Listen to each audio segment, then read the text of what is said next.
The sea around Guadalcanal shimmered with the deceptive calm of paradise. From above, it was a jewel, an emerald island wrapped in the blue silk of the South Pacific, the kind of place that could trick even the weary into forgetting there was a war. But beneath the palms and the heat-heavy clouds, an empire's ambition and a world's destiny were converging. It was 1942, and the Pacific had become Japan's ocean. From the burning ruins of Pearl Harbor to the fall of Singapore and the humiliation of the Philippines, the rising sun had swept across the map unchecked. Each new conquest tightened the noose around Australia and the Allied supply lines that kept it alive. The Americans called it the South Pacific Lifeline. The Japanese called it an opportunity. Guadalcanal lay deep within the Solomon Islands, a long, green spine of jungle, mountains, and swamps. Few in the West had ever heard of it. Fewer still could find it on a map. But when Japanese engineers began clearing ground for an airfield on its northern coast in July 1942, the sound of axes and bulldozers echoed far beyond the island. From that unfinished strip of coral and grass, bombers could threaten the sea lanes between the United States and Australia. The Pacific War, until then a story of retreat, now found its next chapter. To the men of Japan's imperial forces, Guadalcanal was a stepping stone, one more link in a chain of domination stretching toward the south. To the Allies, it was a warning: if Japan finished that airfield, the road to Australia could be cut, and the Pacific would close like a fist. In Washington and Canberra, maps were unrolled, calculations made, and doubts spoken only in whispers. The U.S. Navy was still bleeding from Midway, its victories as fragile as its morale. The Marines had never conducted an amphibious landing of this scale. Yet the order came: take the island, and hold it. No one expected the name Guadalcanal to become synonymous with misery. No one imagined that the green hills and black sands would drink the blood of 30,000 men. It was supposed to be a swift strike, a demonstration that America could still fight back. Instead, it would become a crucible: 6 months of mud, hunger, terror, and endurance that would forge the spirit of the Pacific War. As the invasion plans formed aboard carriers steaming south from Fiji, sailors leaned over railings and studied the horizon, wondering what waited for them. Intelligence was thin. An island covered in jungle, one officer said, and crawling with Japanese. Another laughed nervously: if it's that small, we'll be home by Christmas. None of them were right. On the island itself, the Japanese toiled under the relentless sun, carving the beginnings of an airfield out of the Kenai grass. Engineers from the Imperial Navy sweated in silence, unaware that their work had already sealed Guadalcanal's fate. The airstrip they built to Project Power would soon become the prize that both sides would bleed for: Henderson Field. In the humid evenings, the sky turned a violent red as the sun sank behind the ridges, painting the sea with fire. Villagers along the coast watched the strange machines arriving: trucks, fuel drums, crates of equipment, and felt the unease that always precedes storms. They did not know it yet, but their island, quiet and forgotten, was about to become the center of the world's attention. By the first week of August 1942, the Allied fleet gathered beyond the horizon: carriers, transports, destroyers, an armada unlike any ever seen in the Pacific. Aboard them, U.S. Marines of the 1st Division waited in the dark, cleaning rifles and reading letters that smelled faintly of home. Some whispered prayers. Others watched the sea phosphoresce around the ship's wakes, glowing like ghosts under the waves. They didn't know the name of the island they were about to invade. They only knew one thing: they were the first to go on the offensive since Pearl Harbor. Officers briefed them in hushed tones. The Japanese had built an airfield that must not become operational. "We'll hit fast," they were told, "and finish the job before they know we're there." In the mess decks, jokes were cracked to mask the fear. The veterans of earlier raids told the new men what to expect: heat, mosquitoes, jungle thick as smoke. But no one truly expected the nightmare that awaited them. In Tokyo, the high command dismissed the threat of an American landing. The island was remote, the season foul, the enemy weak. But one man, Admiral Isoroku Yamamoto, understood what it meant. If they hold that island, he said quietly, the tide will begin to turn. His warning went unheeded. As the transports closed in under moonless skies, rain fell across the sea like a curtain. Engines idled low, and men whispered orders. They could smell the jungle before they could see it, the scent of earth and rotten salt. When the dawn broke on August 7, 1942, the island emerged from the mist, mountains shrouded in green, beaches white as bone. The first shells screamed overhead as naval guns opened fire. Palms burst apart, smoke curling skyward. The Marines climbed into landing craft, hearts pounding, and the sea churned around them. Someone muttered, "There's our island." Another said, "There's our graveyard." What began that morning would not end for 6 long months. Men would come to call Guadalcanal many names: the meat grinder, Hell's Island, the Island of Death. But on that first day, it was simply an unknown speck on a map, one that would change the course of the Pacific War forever.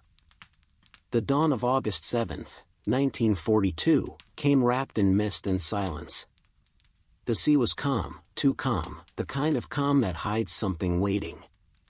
Out there, in the half-light of the Solomon dawn, more than 80 Allied ships stretched across the horizon. Carriers, destroyers, transports, an armada carrying 30,000 men into the heart of enemy territory. For the first time since the war began, America was not retreating. It was coming to fight. Aboard the ships, Marines of the 1st Division waited in the dark. Sweat dripped from their helmets despite the hour. Their rifles were oiled, grenades checked, nerves pulled tight as wire. Some whispered quiet prayers.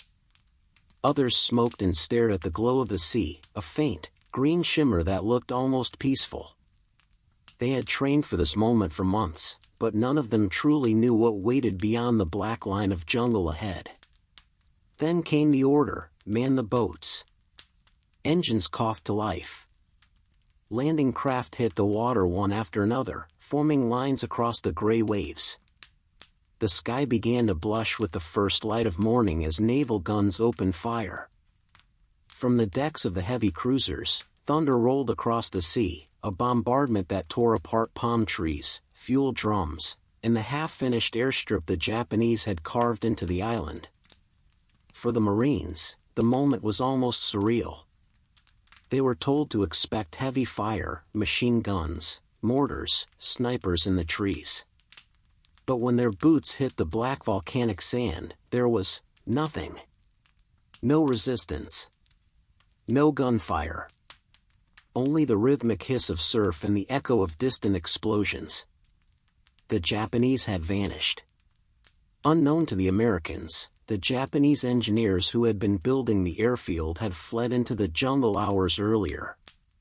Some had mistaken the opening bombardment for an earthquake. Others had never imagined an invasion could come so soon. They left behind food, fuel, and crates of supplies, gifts for the men who had come to kill them. The Marines fanned out from the beachhead, cutting paths through the waist-high grass. The heat rose quickly, thick and merciless. Within hours, sweat mixed with the grime of volcanic ash and gun oil. They moved inland cautiously, rifles ready, eyes scanning the treeline for the enemy that never appeared. By noon, the flag of the United States flew above Guadalcanal. It should have felt like victory. Instead, it felt like the start of something no one could yet name. Nearby, other landings unfolded on Tulagi, Gavutu, and Tanambogo, smaller islands crawling with Japanese defenders.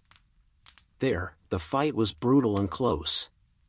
Grenades rolled through bunkers. Flamethrowers roared into caves. The smell of burnt oil and flesh hung over the water. On Guadalcanal, however, it was different, eerie quiet, as if the island itself was holding its breath. The Marines followed the dirt trail inland and reached the half-finished airfield by afternoon. They walked past abandoned bulldozers, torn blueprints, and rice still steaming in cooking pots. The Japanese had left in such haste that their meals were still warm. The Americans renamed the field Henderson Field, after Major Lofton Henderson, a Marine pilot killed at Midway. Standing on that stretch of raw earth, the men felt a surge of pride. For the first time since the bombs fell on Pearl Harbor, they were the ones advancing. They didn't know it yet, but they had just claimed the single most important piece of ground in the Pacific. As the sun dipped toward the horizon, the jungle came alive with sounds, insects, birds, and something else deeper, more unsettling. Scouts reported movement beyond the perimeter. Shadows flickered in the trees. The Japanese were not gone, they were watching. That night, as rain began to fall, the Marines dug in along the airfield's edge. They had little food, no tents, and no idea when more supplies would arrive. Around them, the jungle whispered with unseen voices. Some men joked to keep their fear buried. Hell, this isn't so bad. Beats sitting in a barracks. Others stared into the darkness, clutching their rifles, waiting for a sound that would confirm what they already knew. The invasion had worked, far more easily than anyone dared hope. But victories that come too easily always demand their payment later. Out at sea, the Navy guarded the transports unloading supplies. Admiral Frank Jack Fletcher, worried about Japanese air attacks, ordered his carriers to withdraw sooner than planned. His decision would leave the Marines stranded with what little they had on shore. The men on Guadalcanal didn't know that yet. They ate captured rice by the light of burning debris and laughed about how quickly the enemy had run.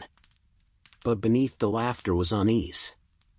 The jungle stretched endless before them, its shadows deep and ancient. Somewhere in that darkness, the Japanese were regrouping, sharpening their bayonets, whispering prayers of their own. The Americans had taken the island. But holding it would become something else entirely. Guadalcanal had been seized in a day. Surviving it would take 6 months, and cost more lives than anyone could imagine. When news of the American landing reached Tokyo, disbelief rippled through the imperial palace like a shockwave.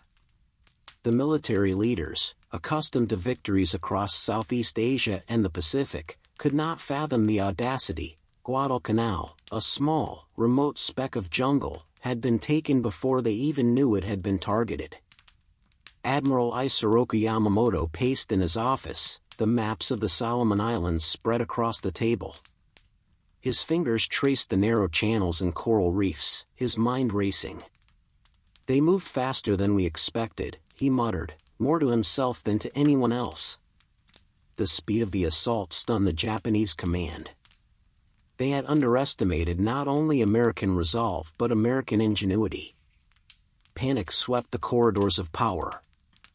Messages were sent to Rabaul, the closest major Japanese base in the South Pacific. Troops, artillery, and aircraft were hastily organized for an immediate counterattack. Officers debated tactics heatedly, night landings versus frontal assaults, amphibious attacks versus air raids. But no option seemed simple. Japanese pride demanded vengeance. Guadalcanal was no ordinary objective, it was symbolic. Losing it was a stain on the honor of the Imperial Navy and Army. Orders flew down the chain of command: the airfield at Henderson Field must be destroyed, the Marines expelled, and the U.S. fleet taught a lesson that would echo across the Pacific. Reinforcements sailed immediately from Rabaul, in waves of destroyers and troop transports, risking the American naval blockade and the unpredictable currents of the Solomon Sea. Each ship carried soldiers ready to die for their homeland, fully aware that failure would be catastrophic. The race had begun, a contest not only for the jungle-soaked beaches of Guadalcanal, but for control of the skies above and the waters around it. American aircraft had begun sorties from Henderson Field, patrolling the air, spotting Japanese ships, and striking where possible. Japanese bombers and fighters scrambled from carriers and Rabaul airstrips to contest the sky. The waters that had once seemed peaceful now bristled with unseen danger. Destroyers prowled the coral passages, torpedoes slicing silently through waves, mines waiting to claim the unwary. Each side knew the importance of the slot, the channel north of Guadalcanal that controlled access to the island. Whoever dominated it could dictate the fate of the ground below. In Tokyo, the newspapers did not yet grasp the full scale. Military propaganda framed the landings as a temporary inconvenience, a minor irritation to be corrected. But behind closed doors, Japanese officers recognized a new reality: the Americans were willing to fight, and to hold. Guadalcanal was no longer just a piece of coral and jungle. It had become the flashpoint of the Pacific, the place where the war would either be kept at bay or forever changed. By the next week, the first Japanese air raids began, low, fast, and violent. Bombs screamed down on Henderson Field, setting fuel dumps and tents ablaze. Marines scrambled to hold their gains, firing rifles and artillery into the sky, praying their anti-aircraft guns would be enough. Every day became a race of adaptation. The Americans had taken the island, but the Japanese were determined to take it back. Supply lines were stretched, skies burned, seas became a graveyard for ships from both sides. Guadalcanal was transforming into a crucible, where speed, cunning, and endurance would decide who survived. Tokyo's shock had ignited a firestorm. The pride of an empire demanded retaliation. The audacity of the Americans guaranteed that Guadalcanal would not be taken quietly, and that neither side would ever forget the cost of control over this small, deadly island.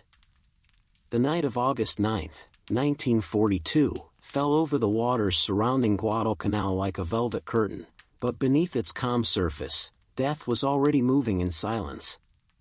The seas shimmered under the moonlight, reflecting stars that seemed oblivious to the blood about to be spilled. The Japanese Navy had learned quickly. Their scouts had spotted the Allied task force guarding the landing beaches, and now a strike force of cruisers and destroyers, led by Rear Admiral Genichi Mikawa, slipped through the dark waters toward their unsuspecting prey. The Americans believed their ships safe in the protective perimeter, a line of cruisers and destroyers designed to shield the transports unloading Marines and supplies. But Mikawa's force moved with lethal precision. Using the cover of night and the element of surprise, the Japanese ships closed in undetected. Their lookouts spotted the silhouettes of the Allied vessels barely a few thousand yards away. The calm of the ocean hid the storm that was about to erupt. At 0110 hours, torpedoes streaked silently through the water. Explosions ripped through the USS Quincy and Astoria, tearing gaping holes in steel hulls. The first shouts of alarm barely reached the bridge before a second salvo struck. Flames erupted, smoke billowing skyward, painting the night in reds and oranges that mirrored the destruction below. Chaos engulfed the American fleet. Ships tried to maneuver in the confined waters of the Iron Bottom Sound, but the narrow channels and the suddenness of the attack made coordination impossible. Gun crews scrambled, but Japanese shells struck with devastating accuracy. Within minutes, 4 Allied cruisers, Astoria, Quincy, Vincennes, and Canberra, were lost, either sinking beneath the waves or burning out of control. Hundreds of sailors perished instantly, swallowed by fire, water, and steel. In the transports behind them, Marines heard the distant roar and flashes of fire. They knew only fragments, explosions, frantic commands, and the eerie, unnatural silence of the torpedoes slicing through the night. The realization was horrifying: the sea itself had turned red, and the protective shield that had promised safety had failed. the remaining U.S. Navy vessels were forced into a painful withdrawal. Admiral Ralph Christie and the surviving commanders ordered ships to regroup, abandoning the waters to the Japanese advance. Their withdrawal left the Marines stranded with only the supplies and reinforcements they could unload in daylight. For the men on Guadalcanal, the cost of underestimating the enemy became painfully clear. What had seemed like a remote, manageable threat had turned into a nightmare. The Japanese had demonstrated not only tactical brilliance but the willingness to strike decisively and without mercy. That night, the jungle of Guadalcanal seemed darker, heavier, as if mourning alongside the lost sailors. Henderson Field lay in Allied hands, yes, but its defenders understood that every inch of territory came at a price measured in blood. The Japanese were still out there, waiting in the shadows, determined to reclaim what they had lost. The Battle of Savo Island was brief but catastrophic, a reminder that in war, surprise and preparation can outweigh numbers and confidence. For the Allies, the loss of 4 cruisers in mere minutes was more than a tactical defeat, it was a warning. Guadalcanal would not be taken easily, and victory would demand every ounce of courage, endurance, and ingenuity the Americans could muster. The sea had turned red that night, and the Marines and sailors who survived would carry that crimson memory for the rest of the campaign, a haunting omen that the 6 months of hell had only just begun. By mid-August 1942, the U.S. Marines on Guadalcanal understood the cruel truth of their position: they were alone. Henderson Field, the airstrip they had fought so desperately to capture, lay at the center of their tenuous hold on the island. Surrounding it, dense jungle rose like a wall, hiding not only the enemy but also the unforgiving grip of nature itself. Supplies were limited. The Americans had brought what they could on the initial landings, but the Japanese still controlled the surrounding waters at night. Tokyo Express destroyers slipped through under cover of darkness, delivering reinforcements to the enemy while Allied convoys risked torpedoes and ambush. Food, ammunition, and medical supplies were scarce, and every day became a test of endurance. From dawn until dusk, Japanese air raids struck relentlessly. Dive bombers screamed overhead, machine guns rattling as bombs fell on tents, fuel depots, and makeshift headquarters. Anti-aircraft guns spat fire skyward, but for every plane shot down, another took its place. The roar of explosions and the whistle of incoming shells became the soundtrack of survival. The jungle itself was an enemy. Rain soaked the Marines to the bone, turning foxholes and trenches into ankle-deep mud. Heat and humidity made every movement exhausting, and leeches, mosquitoes, and disease carried their own hidden death. Malaria spread through the ranks, weakening soldiers who had already endured starvation and constant attacks. Dysentery, heat stroke, and infections claimed more lives than bullets in the first weeks. Each patrol into the jungle became a gamble. Marines stumbled through waist-high grass, rifles ready, alert for snipers and hidden machine guns. Camouflaged Japanese troops struck with sudden violence, disappearing into the shadows before reinforcements could arrive. The line between friend and foe blurred beneath the canopy of palms and vines. Sleep was a rare luxury. Exhausted men took turns on watch, scanning treelines for movement. At night, the jungle moaned, owls, insects, and distant cries mixing with the wind. Every sound could be the enemy, every rustle a threat. Hunger gnawed at bellies already empty from limited rations, and the taste of salt water and heat filled every mouth. Despite the misery, morale remained stubbornly alive. Letters home, scribbled by trembling hands, carried hope and reassurances. Some Marines whispered prayers. Others sang quietly beneath the black leaves of the jungle, clinging to memory, to rhythm, to normalcy in a place where normal no longer existed. Guadalcanal was no longer simply a battlefield, it was a crucible. Every day was a struggle against the twin enemies of man and nature. The Marines learned quickly that bullets and bombs were not the only things that could kill. Disease, exhaustion, and starvation were equally lethal. Each man carried the weight of his comrade's survival, knowing that their hold on the island depended on their persistence. As weeks stretched into months, the men around Henderson Field adapted. They built makeshift shelters, dug deeper trenches, and rationed food and water with painstaking care. Patrols became smarter, defensive positions more cunning, and every small victory, a supply cache captured, an enemy patrol repelled, was celebrated quietly in the stillness between attacks. For the Marines, isolation forged a new kind of camaraderie.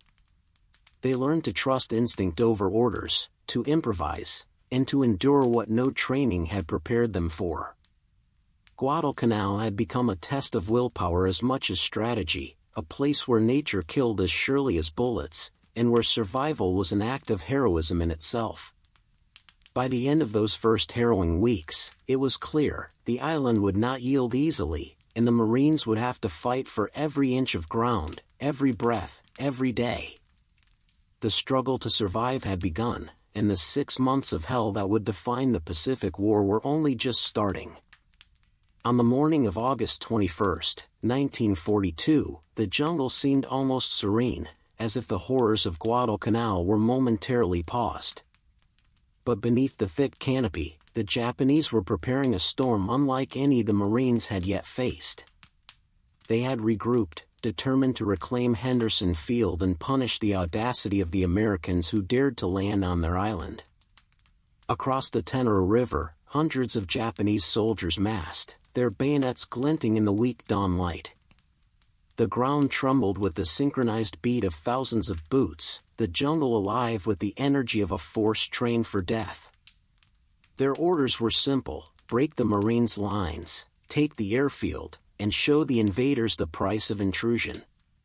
The Marines, dug into fortified positions along the riverbanks, could hear the approaching cries long before they saw the attackers.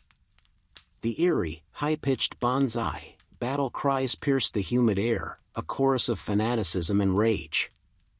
The first line surged forward, sprinting through shallow water, screaming, their eyes wide with determination and desperation. Machine guns roared. Rifles cracked. Artillery pounded the riverbank. The first waves of Japanese soldiers fell in bloody arcs, but the advance did not falter. Reinforced by successive lines, the attackers pressed onward, relentless. They climbed over fallen comrades, waded through mud and blood, and continued to charge, knowing surrender was not an option. For the Marines, the scene was both terrifying and surreal. They had trained for ambushes, for jungle warfare, for every conceivable threat, yet nothing could truly prepare them for the sheer fanaticism of a human wave willing to die with every step. Every bullet, every burst of machine gun fire, felled dozens, but the tide of men seemed endless. Lieutenants shouted orders over the roar of combat, their voices swallowed by gunfire. Corpsmen ran between foxholes, dragging the wounded to cover, while medics worked frantically under the shadow of enemy rifles. Smoke from burning vegetation and spent gunpowder hung in the air, stinging eyes and throats alike. By mid-morning, the Tenero River was a scene of chaos and slaughter. The once clear waters were dark with blood, and the banks were littered with fallen soldiers from both sides. Yet the Marines held. Despite fatigue, heat, and the overwhelming numbers of the enemy, the lines did not break. Every position was defended to the last man, and every attempt to cross the river was repelled with lethal efficiency. The battle lasted hours. Japanese commanders sent wave after wave, hoping the sheer intensity of their charges would overwhelm the Americans.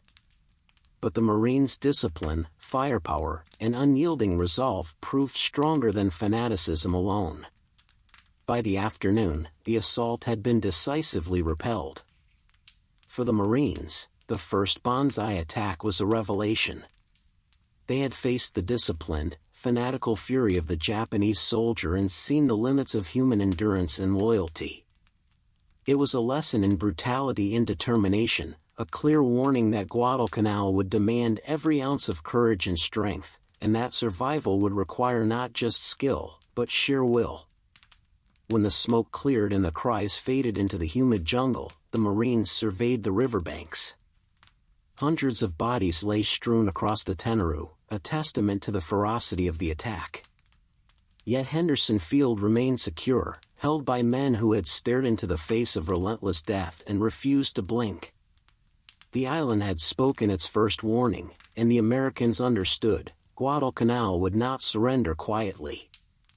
The war for the Pacific had only begun, and the price of victory would be measured in blood, sweat, and endless nights of fire.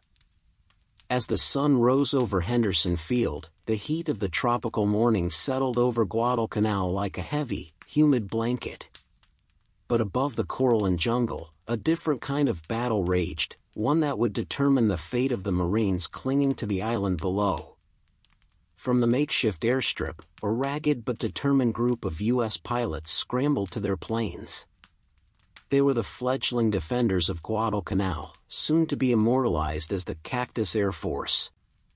The name came from the island's code designation, Cactus, but it would come to signify something more: resilience, courage, and the thin line between life and death. The airfield was rudimentary: tents for operations, sandbags for cover, and a runway carved from the jungle's stubborn undergrowth. Mechanics worked feverishly to keep aircraft operational under relentless humidity, sand, and the constant threat of Japanese bombardment. Every engine checked, every bomb and fuel line secured, these planes were more than machines, they were lifelines. Daily, Japanese bombers and fighters approached from the north and east, carrying orders to destroy Henderson Field and wipe out the American presence. Their raids came without warning, slicing through the blue sky with screaming engines and death-laden bombs. Anti-aircraft crews fired relentlessly, and Marines below ducked into foxholes, praying the planes above would be intercepted before unleashing chaos on their positions. Into this chaos, the Cactus Air Force launched. Army pilots in P-400s, Navy Wildcats, and Marine F-4F fighters rose into the skies together, a patchwork squadron united by a singular purpose: defend the field at all costs. Dogfights erupted high above the treetops. Tracers lanced through the sky as Japanese Zeros and Val dive bombers met determined American resistance. Every sortie was a gamble. Fuel was scarce, spare parts rarer still. Mechanics improvised, patching bullet holes and replacing engines with whatever parts were at hand. Pilots flew with worn instruments, sweating under helmets and leather jackets, their hearts pounding at the thought that one mistake could mean death. Down below, the Marines watched the sky as though it were a living thing. Every plane that returned brought hope, every plane lost tightened the grip of anxiety. If the Cactus Air Force failed, Henderson Field would fall, and the Marines would be cut off entirely. Food, ammunition, and reinforcements depended on the ability to hold the skies. The battles overhead were brutal. Dogfights twisted and looped above jungle peaks. Smoke trailed from engines pierced by bullets. Pilots dove through the clouds, chasing or fleeing in equal measure. Those who fell left fiery streaks behind, disappearing into the green below. Each loss was personal, the names of the dead whispered in the mess halls, their bravery honored in quiet, somber tones. Yet for every pilot who crashed, another took his place. Reinforcements arrived slowly from the Solomon Islands and carriers offshore, each new flight a testament to resolve. The Americans adapted rapidly, learning Japanese tactics, exploiting weaknesses, and coordinating attacks that grew more precise with each passing week. Through these air battles, the true significance of Henderson Field became clear. It was not just a runway, it was the nerve center of the island, the axis upon which survival turned. Control of the air dictated the safety of the Marines on the ground. Each successful sortie kept Japanese bombers at bay, prevented attacks on supply convoys, and ensured the Marines could hold their tenuous positions. By the end of each day, the field bore the marks of relentless combat, burned-out planes, craters from near-miss bombs, and the exhausted faces of men who had flown, fought, and returned. Yet they remained defiant.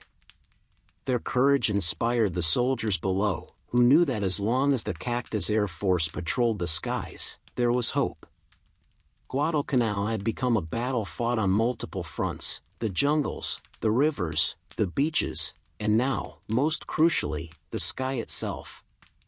And in that sky, the pilots of the Cactus Air Force were not just flying machines, they were the lifeblood of an island at war, the thin shield keeping death at bay, and the first line of defense in a campaign that would test the limits of human endurance.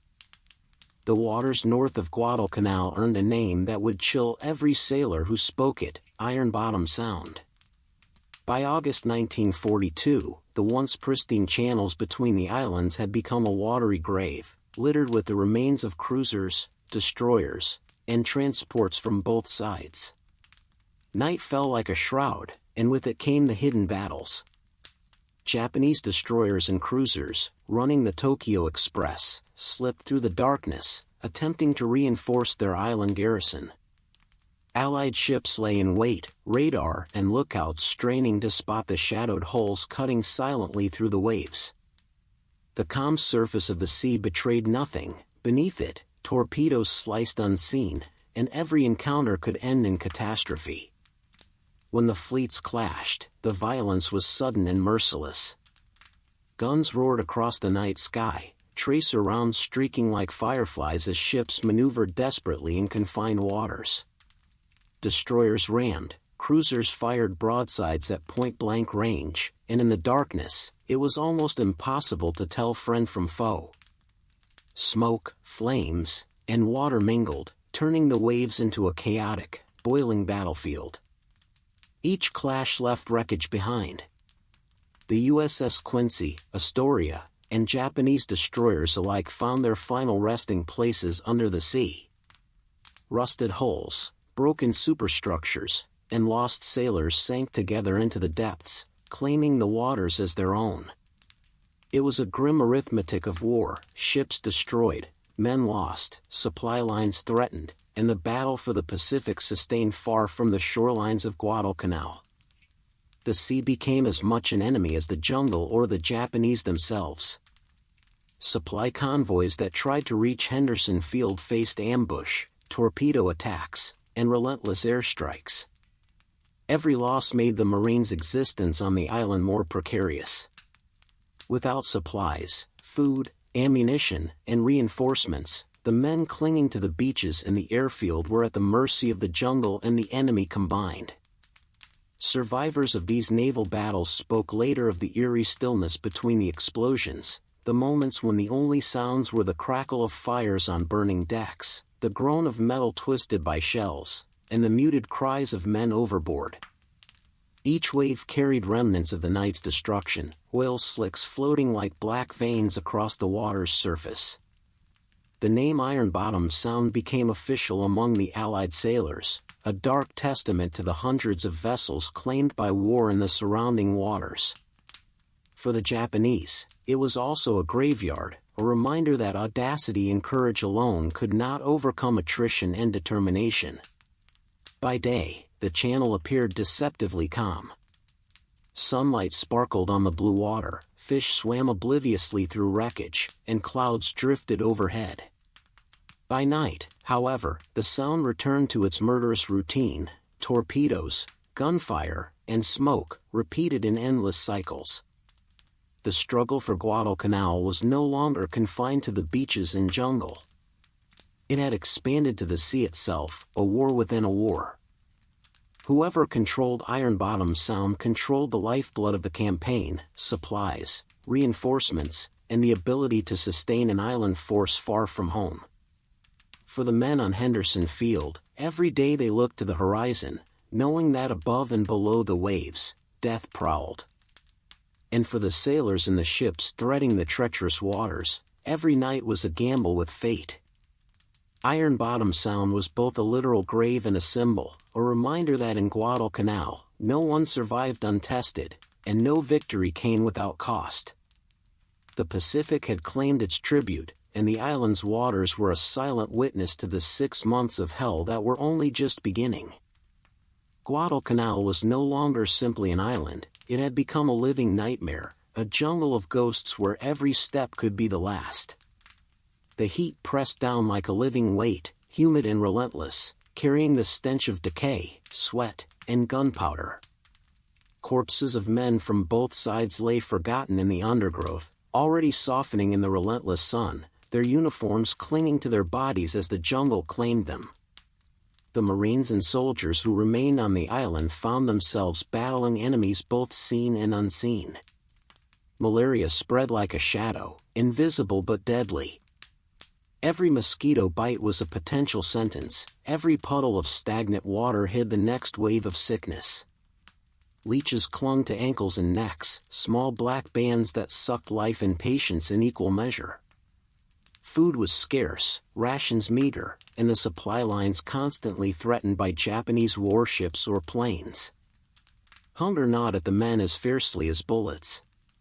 Foxholes filled with rainwater during the frequent tropical downpours, leaving soldiers standing ankle-deep in mud, their rifles slick with muck.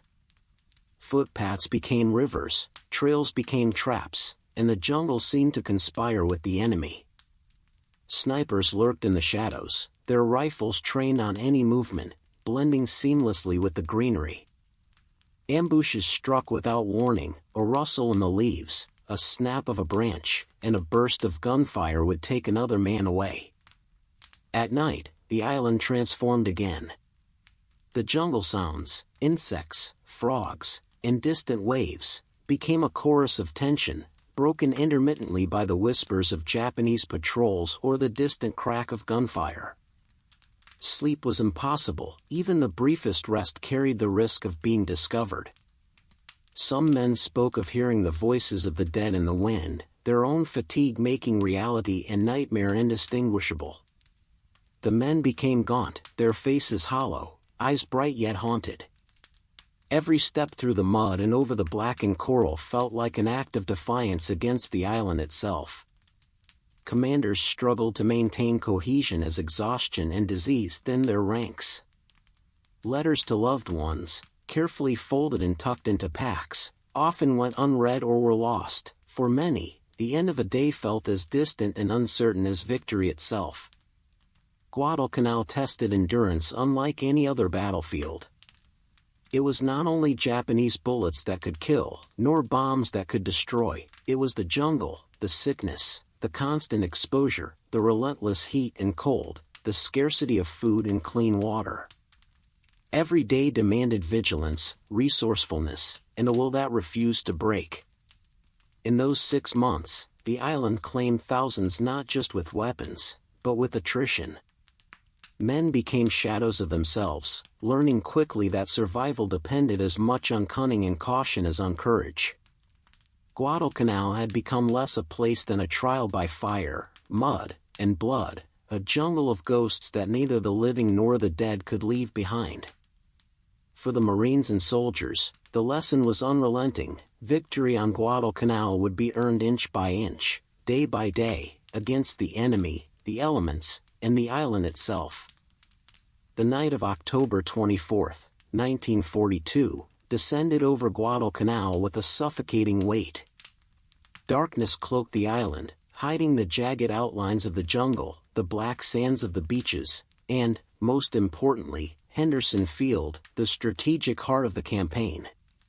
For months, the airfield had been the lifeline of the Marines and Army units stationed on the island, a precarious foothold from which the Americans could defend themselves and launch counterattacks. Japanese commanders, determined to reclaim this prize, had gathered thousands of troops for what would become the largest coordinated ground assault of the Guadalcanal campaign.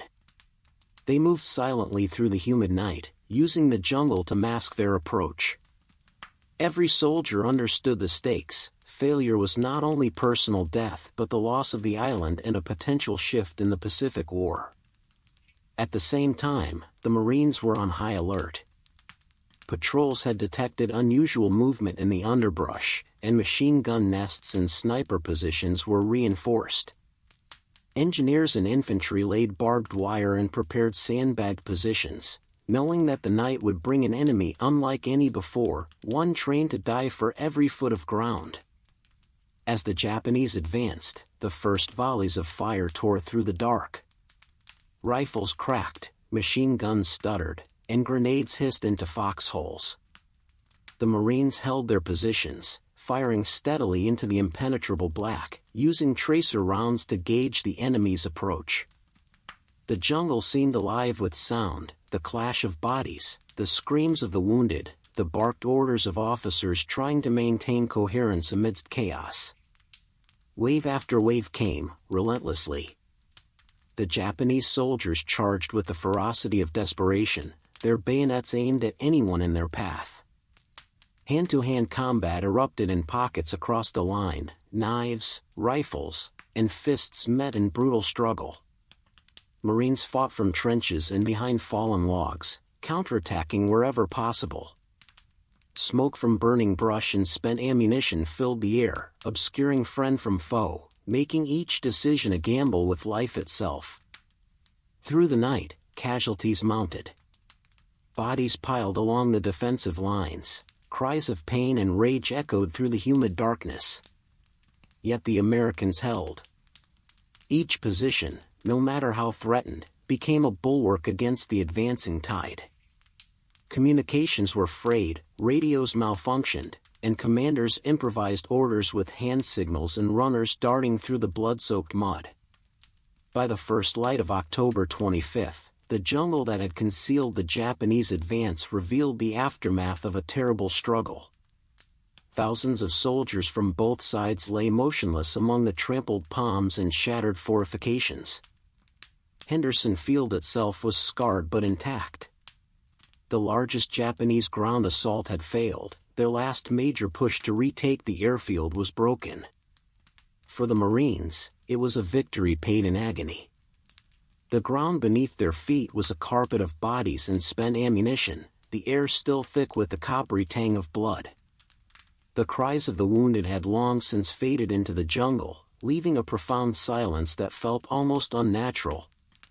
The fight for Henderson Field did more than secure an airstrip, it secured the strategic heart of Guadalcanal. The island's fate, and by extension the direction of the Pacific War, hung in the balance that night, and the steadfast defense of the Americans ensured that the tide would begin to turn. In the aftermath, exhausted soldiers surveyed the field, counting the cost, knowing the lessons carved into the mud and sand: courage, discipline, and unyielding resolve could hold against even the most ferocious onslaught. Guadalcanal was far from won, but Henderson Field had survived. And with it, the dream of controlling the island remained alive. Night fell over the Solomon Islands, and with it came a shadowed, deadly rhythm that would earn the waters the name Iron Bottom Sound. Guadalcanal was no longer just a battlefield, it was a lifeline and a trap, and the fate of every soldier on the island rested on a tenuous thread: control of the sea lanes. For the Japanese, the solution was the Tokyo Express. Each night, fast destroyers slipped through the narrow channel known as the Slot, racing at top speed to deliver reinforcements, ammunition, and provisions to the troops stranded on Guadalcanal. The mission was daring, the vessels hugged the shoreline, avoided Allied patrols, and relied on darkness to mask their movements. Speed was their ally, surprise, their shield. Despite their ingenuity, the Tokyo Express could never fully supply the island. Each run delivered only a fraction of what was needed, a few hundred men at a time, minimal ammunition, and meager food. Yet each voyage mattered, every reinforcer could tip the balance during the next Japanese attack, and every crate of supplies meant Marines on the island survived another day. The Americans quickly understood the stakes. Radar-equipped cruisers and destroyers patrolled the Slot, searching for the flash of torpedo tubes or the silhouettes of fast-moving Japanese ships. Night after night, deadly duels unfolded under moonless skies. Explosions echoed across the water as torpedoes streaked through darkness, and searchlights carved fleeting paths across the black waves. Ships danced a dangerous ballet, dodging enemy fire while trying to intercept the Japanese lifeline. Sometimes, the Americans succeeded. A Japanese destroyer would explode in a shower of fire and debris, leaving men screaming in the water. Sometimes, the Tokyo Express slipped through unscathed, delivering reinforcements that would soon charge into Henderson Field or patrol the surrounding jungle. Each successful run renewed Japanese hope, each failure drained it. The men on the island below watched anxiously. Marines listening to the distant gunfire knew that their survival, their ability to hold Henderson Field, depended not only on their courage but on the men who prowled the sea under cover of night. Every enemy ship that got through meant more attackers, more shells raining from jungle ridges, more danger waiting in the shadows. The Tokyo Express became a symbol of ingenuity, daring, and desperation. It highlighted Japan's determination to hold Guadalcanal at any cost, but it also underscored their vulnerability. For every destroyer that slipped past the Allies, countless others were lost to torpedoes, gunfire, or the treacherous waters themselves. Each run was a gamble. Sometimes it paid off, sometimes it cost lives unnecessarily. The control of the night became a war within the war. The Japanese relied on darkness to hide their movements, the Americans relied on technology, coordination, and sheer nerve to stop them. For the Marines on shore, it was a constant tension, the knowledge that the sea above them, invisible in the blackness, carried life and death alike. By the end of August, the pattern was clear. The Tokyo Express kept the fight alive, prolonging the battle, and reminding everyone on Guadalcanal that control of land, sea, and air was inseparable. The island's fate was no longer just a matter of infantry and artillery, it depended on the night, the waves, and the courage of men who dared to race through darkness to keep hope alive. The Tokyo Express ran relentlessly, a shadow of Japanese resolve streaking through the black waters, proving that in Guadalcanal, survival was measured not only by bravery on land but by mastery of the treacherous, unforgiving sea at night. The early hours of September 12, 1942, brought a sense of uneasy calm to Guadalcanal, a brief respite from the relentless heat and humidity that weighed on the Marines. But along the narrow spine of high ground overlooking Henderson Field, known to the Marines as Edson's Ridge, a storm was gathering. Japanese commanders had meticulously planned a massive assault, hoping to crush the Americans and reclaim the airfield that threatened their expansion across the South Pacific. Thousands of soldiers prepared in the jungle beyond the ridge, sharpening bayonets, loading rifles, and whispering prayers under the oppressive canopy. Their mission was simple yet merciless: break the American line at all costs. On the ridge, Lieutenant Colonel Merritt Red Mike Edson paced between foxholes and sandbagged positions, eyes scanning the approaching darkness.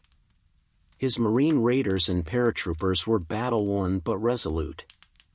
They knew the importance of their position. If the ridge fell, Henderson Field could be overrun, and the island might be lost. Edson's men dug deeper, reinforced barricades, and readied machine guns and mortars for the incoming onslaught. As night fell on September 12, the first Japanese waves advanced. The assault began with a muffled rhythm, boots crunching on black volcanic sand, the occasional barked command, the rustle of underbrush. Then came the first volleys of fire. Machine guns erupted from the ridge, cutting down the charging troops in brutal arcs. Mortars rained upon the jungle, and rifles cracked in staccato bursts, tearing through the advancing columns. For hours, wave after wave surged forward. The Japanese fought with unwavering discipline and fanaticism, throwing themselves against the entrenched Americans despite the slaughter. Marines held their ground with a combination of firepower, discipline, and sheer grit. Hand grenades, bayonets, and machine gun fire transformed the ridge into a funnel of death. Every foot of ground was contested, every inch soaked with blood. The jungle itself became an accomplice to the Marines' defense. Thick foliage slowed the enemy, forcing them into choke points where concentrated fire could wreak maximum havoc. Nighttime humidity clung to every body, and the oppressive air made every breath a labor. Exhaustion gnawed at the men, yet morale held firm. Surrender was not an option. By the following day, the ridge was a scene of unimaginable carnage. Fallen Japanese soldiers littered the ground, their waves of attack broken but relentless. The Marines had lost men too, their casualties mounting under the tropical sun and the stress of unending vigilance. But Edson's leadership and the discipline of his troops prevented the line from collapsing. Every defense, every counterattack, reinforced the resolve that Guadalcanal would not be surrendered easily. On September 14th, as the Japanese finally withdrew, the Marines surveyed the ridge. The ground was a tapestry of human cost, discarded rifles, helmets, blood-soaked sand, and the silent forms of those who had given their lives. It was victory, but at a terrible price. Edson's Ridge, later immortalized as Bloody Ridge, became a symbol of the island's brutal reality: valor bought in blood, endurance forged in fire, and the unyielding courage of men facing an enemy who would fight to the last breath. Guadalcanal was no longer just a strategic objective, it had become the proving ground for the Marine spirit, a place where heroism was measured not in glory, but in survival and sacrifice. The night of October 11, 1942, was alive with menace. Guadalcanal's skies were thick with clouds, and the moonlight barely pierced the rolling black waves of Iron Bottom Sound. For months, the sea had been a graveyard, the silent resting place of ships and sailors from both sides. Tonight, it would roar again with fire, smoke, and the metallic taste of battle. The Japanese convoy, carrying troops and supplies to reinforce Guadalcanal, moved cautiously through the slot. Destroyers led the column, followed by cruisers and transports, all hugging the coast to avoid Allied reconnaissance. They believed they were unseen, that the Americans were still learning the lessons of night combat in these treacherous waters. But the U.S. Navy had prepared. A task force of cruisers, guided by radar and intelligence, lay in ambush near Cape Esperance. Officers whispered final instructions in dimly lit compartments, while sailors loaded shells and checked torpedoes. Every man knew the stakes: a successful interception could cripple Japanese reinforcements and tip the balance on Guadalcanal. At 2,300 hours, the first shots rang out. American guns cut across the black waters, tracer fire slicing the night like sparks from a forge. The Japanese were taken by surprise, their ships caught in a deadly crossfire, unable to maneuver effectively in the narrow channels. The sea, already treacherous, became a trap. Explosions erupted along the Japanese line as shells slammed into holes in decks. Fires broke out, licking the water with orange tongues of flame. Ships tilted, listing, as crews scrambled to contain the inferno. The transports carrying troops were forced to scatter, their precious cargoes lost or stranded on the hostile beaches of Guadalcanal. American cruisers pressed the attack, moving with a combination of boldness and precision that had rarely been seen in these waters. Radar allowed them to track enemy vessels in the dark, guiding torpedoes and gunfire with deadly efficiency. For the first time, the U.S. Navy was not reacting, it was controlling the night. The Japanese fought back desperately, their gunners spraying the water with flak and opening fire on the American vessels. Torpedoes streaked silently toward their targets, and the sea erupted in plumes of water where they struck. But the Americans held their advantage, their surprise and coordination overwhelming the attackers. By dawn on October 12, the outcome was clear. Several Japanese cruisers had been sunk or heavily damaged, supply convoys had been disrupted, and the morale of the Imperial Navy had taken a significant blow. Ships burned across the horizon, their flames reflected in the black waters, turning the night into a brief, fiery inferno. The battle demonstrated a crucial lesson: the Americans could now fight at night, could intercept convoys, and could challenge Japanese dominance in Iron Bottom Sound. Guadalcanal's defenders, watching from Henderson Field, understood that each Japanese ship destroyed or turned back meant more days of survival, more time to consolidate their tenuous hold on the island. Though the victory was small in comparison to the months of grinding combat, it was a turning point. For the first time, the Americans proved mastery over the dark waters that had claimed so many, establishing that Guadalcanal could not be resupplied without contest. As the last fires burned along the horizon, Marines on the island and sailors on patrol ships alike realized a bitter truth: the Pacific War would be fought not just in jungles or on beaches, but across the sea itself, where control of night, fire, and movement meant the difference between life and death. Iron Bottom Sound had become a battlefield in its own right, and the Americans had just begun to claim it.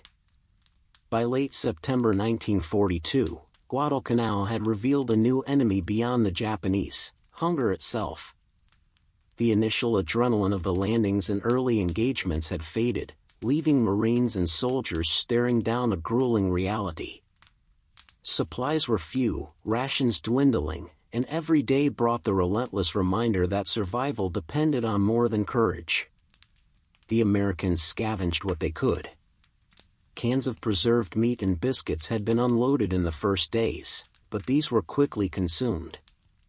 Marines hunted small birds, frogs, and even fish in shallow streams. Occasionally, they stumbled across abandoned Japanese food caches, sacks of rice, tins of condensed milk, the remnants of enemy logistics. Every grain was precious, every mouthful a reprieve from gnawing hunger.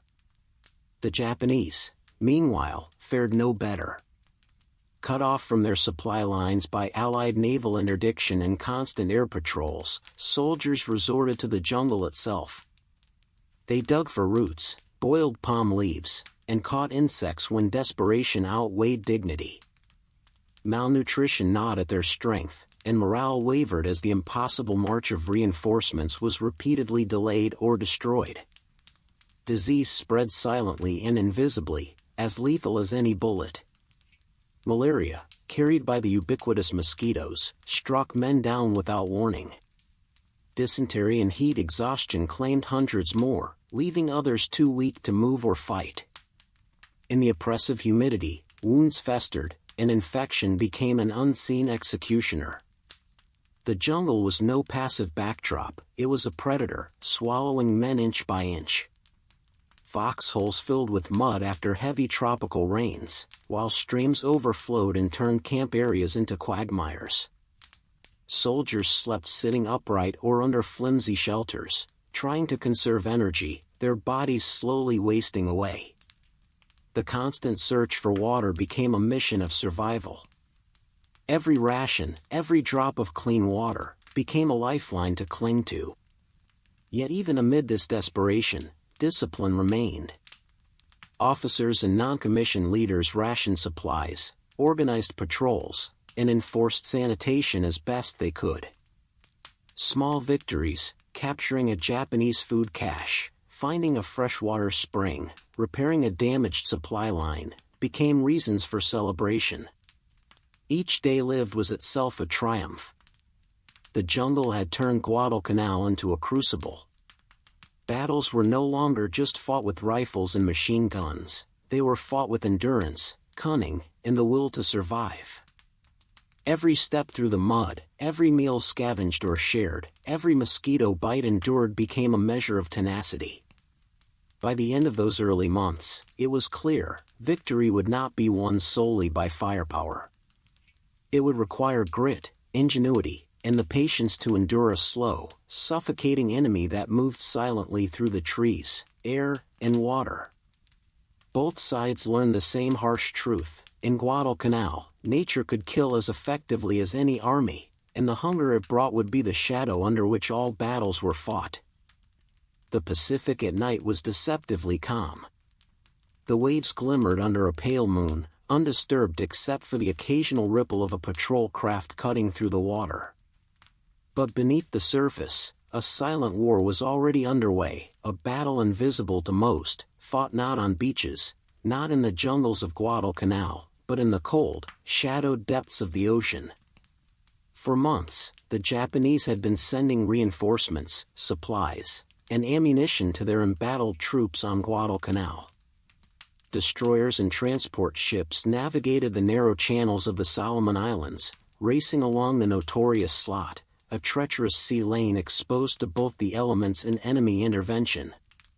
Above, the U.S. Navy held a fragile grip on the waters during daylight, but as darkness fell, the Japanese believed the night could hide their movements. They were wrong. Beneath the waves, the United States' newest weapons prowled, diesel-electric submarines, sleek hunters designed to slip silently through the currents. These submarines were deadly predators, invisible in the blackness, waiting for the glint of a ship's mast or the vibrations of a propeller. Their crews had trained for months, learning the subtle rhythms of the ocean, how to listen to the sea itself, how to feel the heartbeat of ships miles away, and how to strike with precision in silence. On board USS 44, Lieutenant Commander Robert Thompson peered through the periscope, watching the horizon for the faint silhouettes of enemy vessels.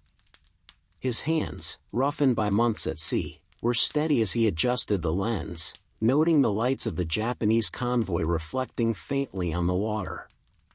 The transports and destroyers moved in formation, unaware of the invisible menace tracking their course.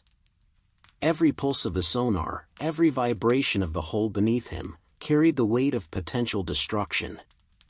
One wrong calculation, and the hunter could become the hunted. The submarine crews knew the stakes. Each ship sunk meant fewer Japanese soldiers reaching Guadalcanal, fewer supplies to reinforce the island, and greater chances that the Marines and Army units holding Henderson Field could survive. In the dense jungles and on the black sands, every drop of fuel, every crate of food, every Japanese rifle counted. The battles fought beneath the waves were as decisive as the firefights above. Thompson gave the order. Torpedoes were primed and the electric hum of the firing system filled the cramped compartment. Through the periscope, the convoy loomed closer, unaware of their doom. He calculated angles, speed, and the currents of the sea. Every fraction of a second mattered. Then, fire. A torpedo left its tube silently, slipping through the water with deadly purpose, a ghost moving faster than any human could see. Moments later, the first Japanese ship shuddered violently. An explosion tore through the hull, throwing flaming debris into the sky. Water sprayed over the waves as sailors scrambled in confusion. One ship capsized slowly, groaning, before it disappeared beneath the surface, leaving only a wake of blackened foam and oil. The other ships scattered. The convoy's formation dissolved into chaos. From the periscope, Thompson saw transport vessels frantically maneuvering to avoid the torpedoes. Some escaped, others were not so lucky. Beneath the waves, death came without warning, indiscriminate, relentless. But the duel was far from over. Japanese submarines and destroyers patrolled the area, hunting the American subs with as much determination. Every depth charge, every sonar ping, every flash of a searchlight could mean annihilation. The hunters became the hunted in the span of a heartbeat. Thompson felt the tension coil in his chest as the first depth charges exploded nearby, shaking the hull like thunder beneath the water. He gritted his teeth, gripping the periscope, and waited for the tremors to subside before repositioning for another attack. Night after night, the same deadly dance unfolded. The Japanese poured what reinforcements they could into the island, and the submarines intercepted them relentlessly. The USS 44, Celian, Sargo, and others prowled the waters in stealth, striking before the enemy could react. Each sinking tightened the noose around the garrison on Guadalcanal. Supplies became scarce, morale among Japanese troops faltered, disease and hunger compounded their plight. On the surface, the battle seemed invisible. A few distant gun flashes, a flare in the night, the occasional column of smoke marking a sunken ship, these were the only outward signs of the deadly struggle below. Yet the effect was profound. Every ship sunk meant a tactical advantage for the Americans holding the island, and every Japanese loss brought them closer to a point of collapse. The crews of the submarines learned to rely on instinct as much as instruments. They felt the ocean, reading its currents, listening for vibrations too faint for human ears. Hours could pass in complete silence, the tension coiling tighter with each minute. A single error, a wrong depth, a miscalculated turn, could end the life of the submarine and all aboard. The ocean was both ally and adversary, providing concealment and threat in equal measure. On Guadalcanal, the Marines were unaware of the precise devastation inflicted at sea, yet they felt its impact. Fewer Japanese reinforcements arrived, attacks were weaker, disorganized, and sporadic. Henderson Field remained operational, and the Cactus Air Force continued to dominate the skies, largely because fewer Japanese bombers made it through. The submarines had become silent guardians of the island, striking unseen but decisively. Over the weeks, a grim rhythm established itself. Japanese ships sailed down the slot at night, always pursued by American submarines lurking beneath the waves. Explosions, sinking vessels, and the occasional retreat became part of the night's routine. For the men in the jungles, it was a lesson in patience and endurance. The war for Guadalcanal was not just fought on land or in the sky, it was also fought beneath the surface, where death moved like a shadow, silent, relentless, and absolute. By December, the effect was undeniable. Japanese troops were isolated, their supplies dwindling, and their ability to mount coordinated assaults severely limited. Guadalcanal was still contested, but the balance had shifted subtly. Every successful submarine patrol tightened the grip of the Allies, constricting the Japanese lifeline like an invisible vice. The duel in the deep continued for months, a war within a war.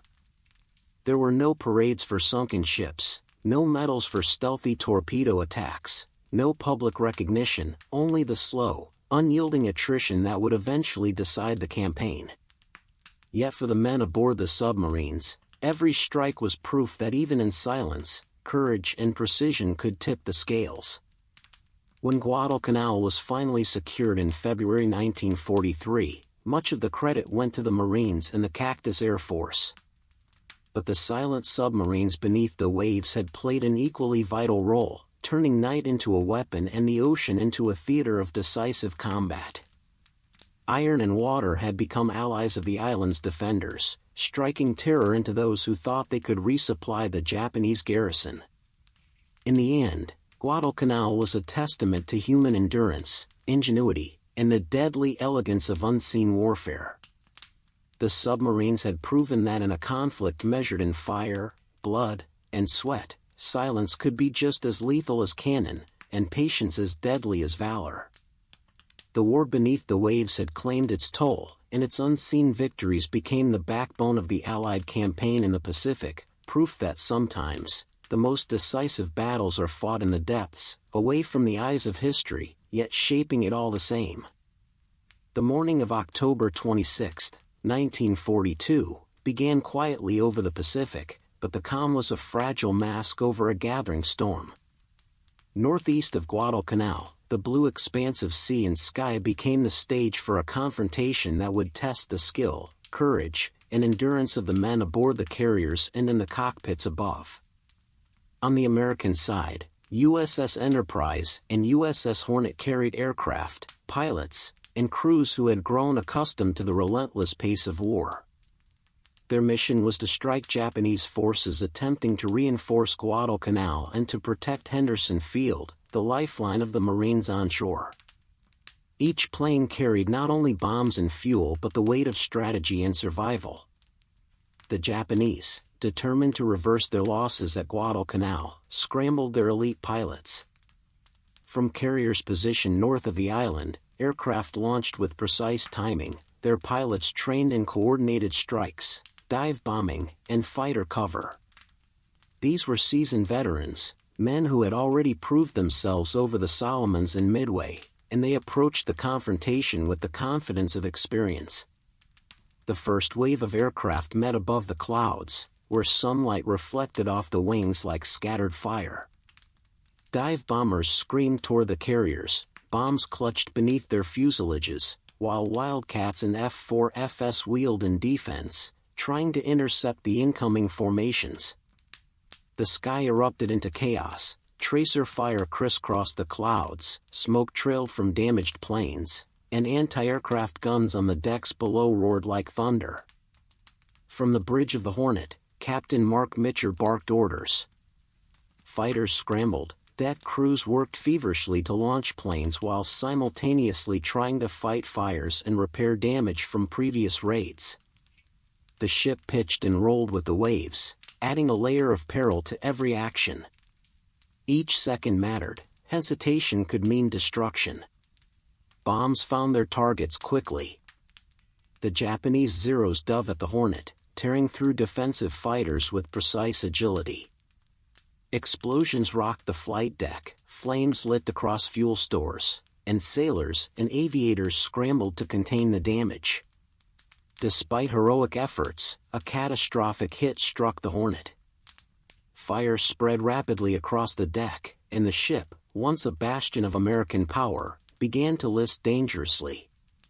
Meanwhile, the Enterprise maneuvered to engage Japanese carriers and protect its sister ship. American pilots, taking off under fire, weaved through clouds and smoke, coordinating attacks with extraordinary precision. Dive bombers struck Japanese vessels, scoring hits that ignited fires and caused explosions below decks.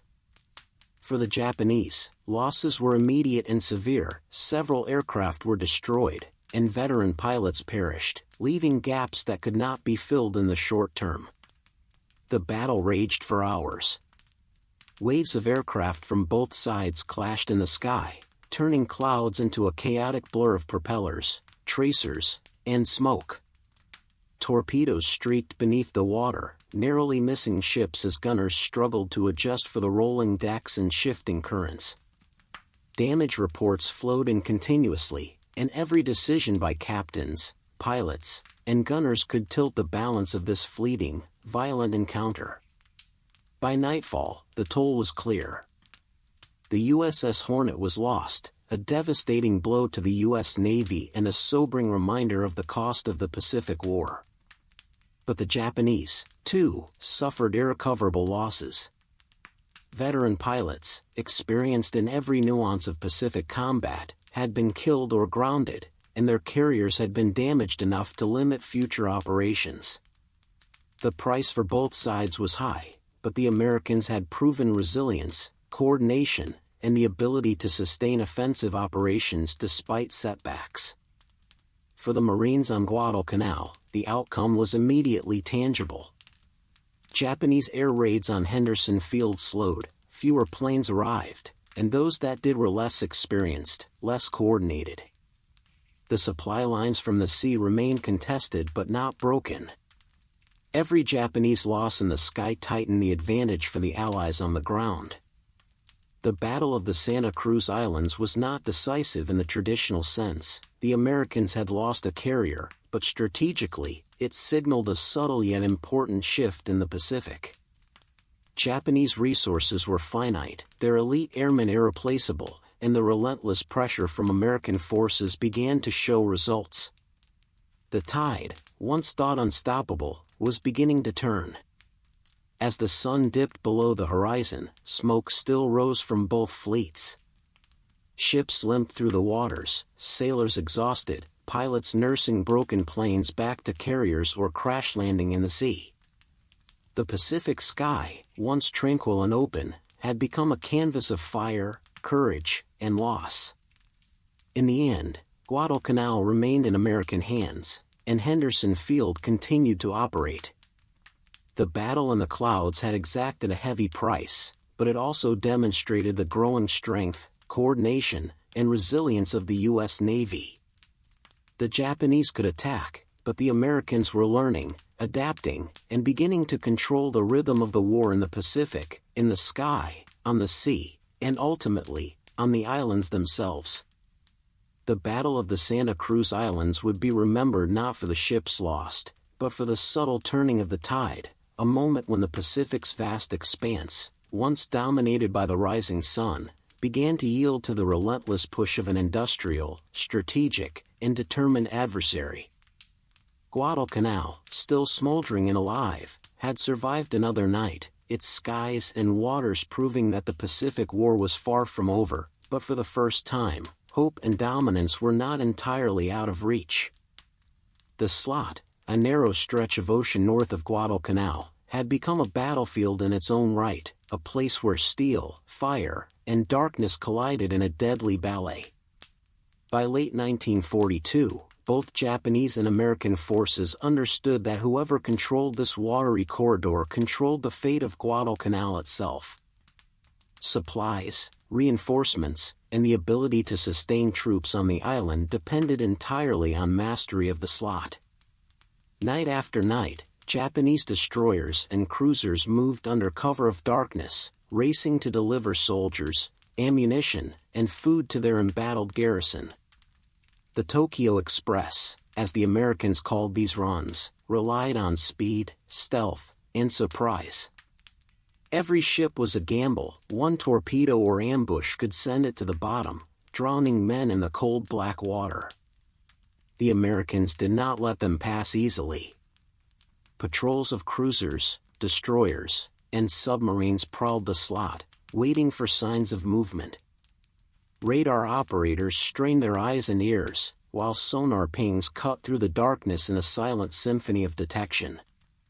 Depth charges thudded beneath the waves, torpedoes streaked unseen, and searchlights stabbed at the black horizon, revealing fleeting silhouettes that vanished as quickly as they appeared. Every encounter in the slot was chaotic.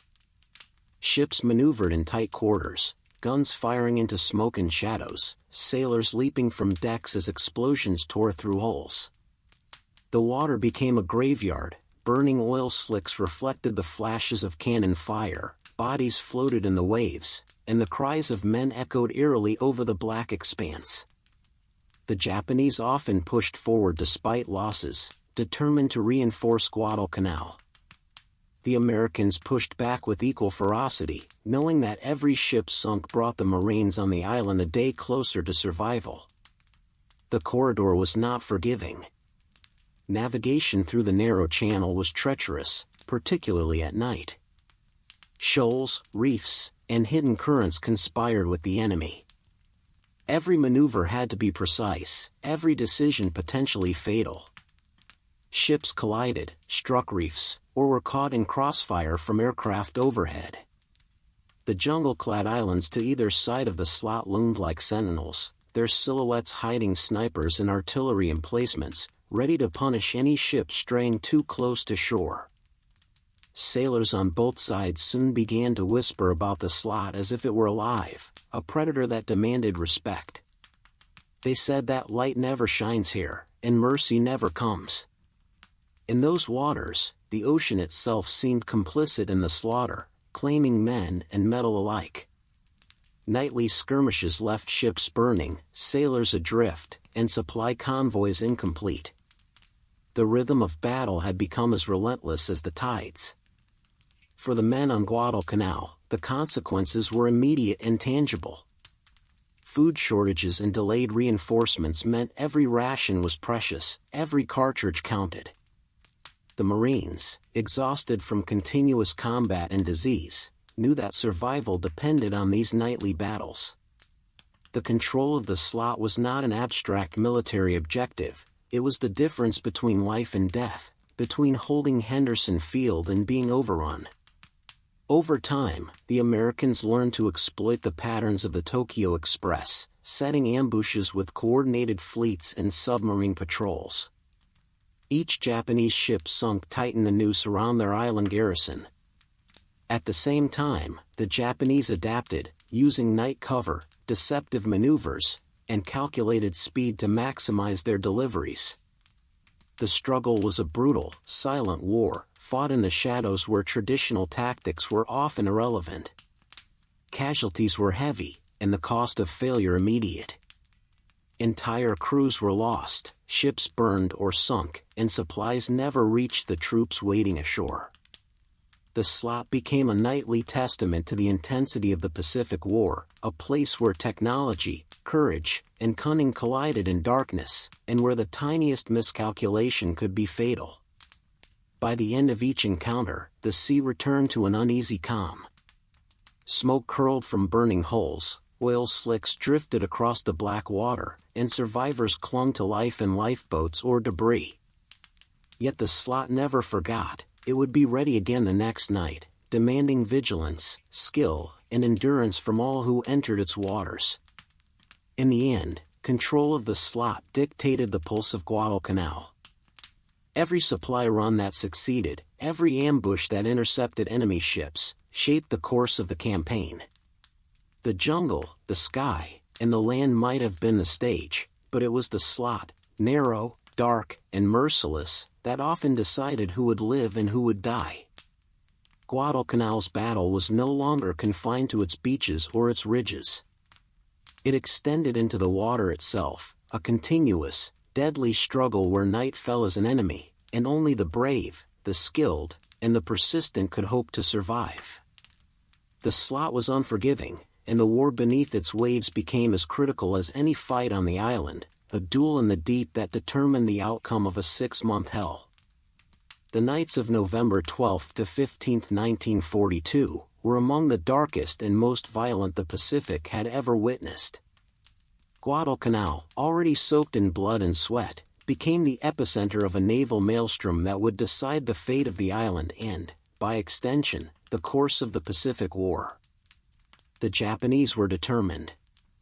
Having endured months of frustration, watching reinforcements intercepted and their troops pinned on the island, the Imperial Navy launched its largest operation yet to retake Guadalcanal.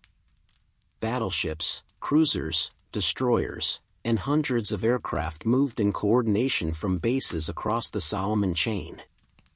Their objective: destroy Henderson Field and crush the Marines defending it, reopening the route for future Japanese operations. On the American side, the U.S. Navy knew the stakes. Cruisers and destroyers, hastily reinforced, formed a protective shield around the island. Though outnumbered, their mission was clear: intercept the Japanese force before it could reach Henderson Field, no matter the cost. Radar operators strained their ears and eyes, watching the dark horizon, knowing that one mistake could cost the island. The first night's engagement erupted in near-total darkness. Japanese ships, guided by skilled navigators and night tactics, collided with American vessels in the waters north of Guadalcanal. The chaos was immediate. Gunfire erupted at point-blank ranges, and ships maneuvered dangerously close to one another, their superstructures illuminated only by tracer fire and explosions. Amid the inferno, Admiral Daniel Callahan and Rear Admiral Norman Scott led from the front. Their ships became beacons of defiance in the swirling chaos. Callahan, known for his courage and leadership, barked orders over the din, coordinating movements and firepower.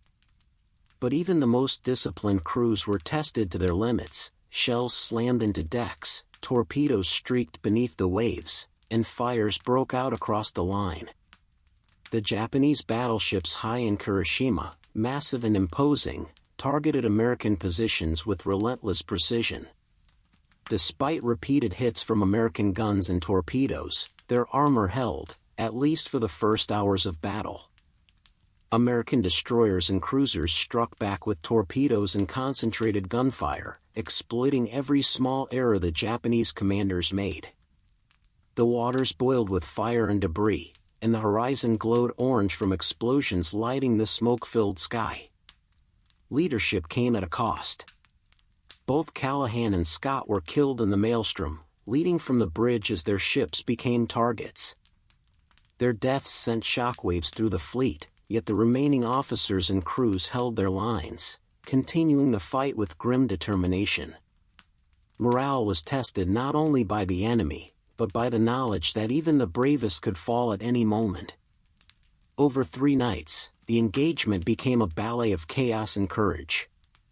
Cruisers collided, destroyers rammed, and torpedoes struck in unpredictable patterns.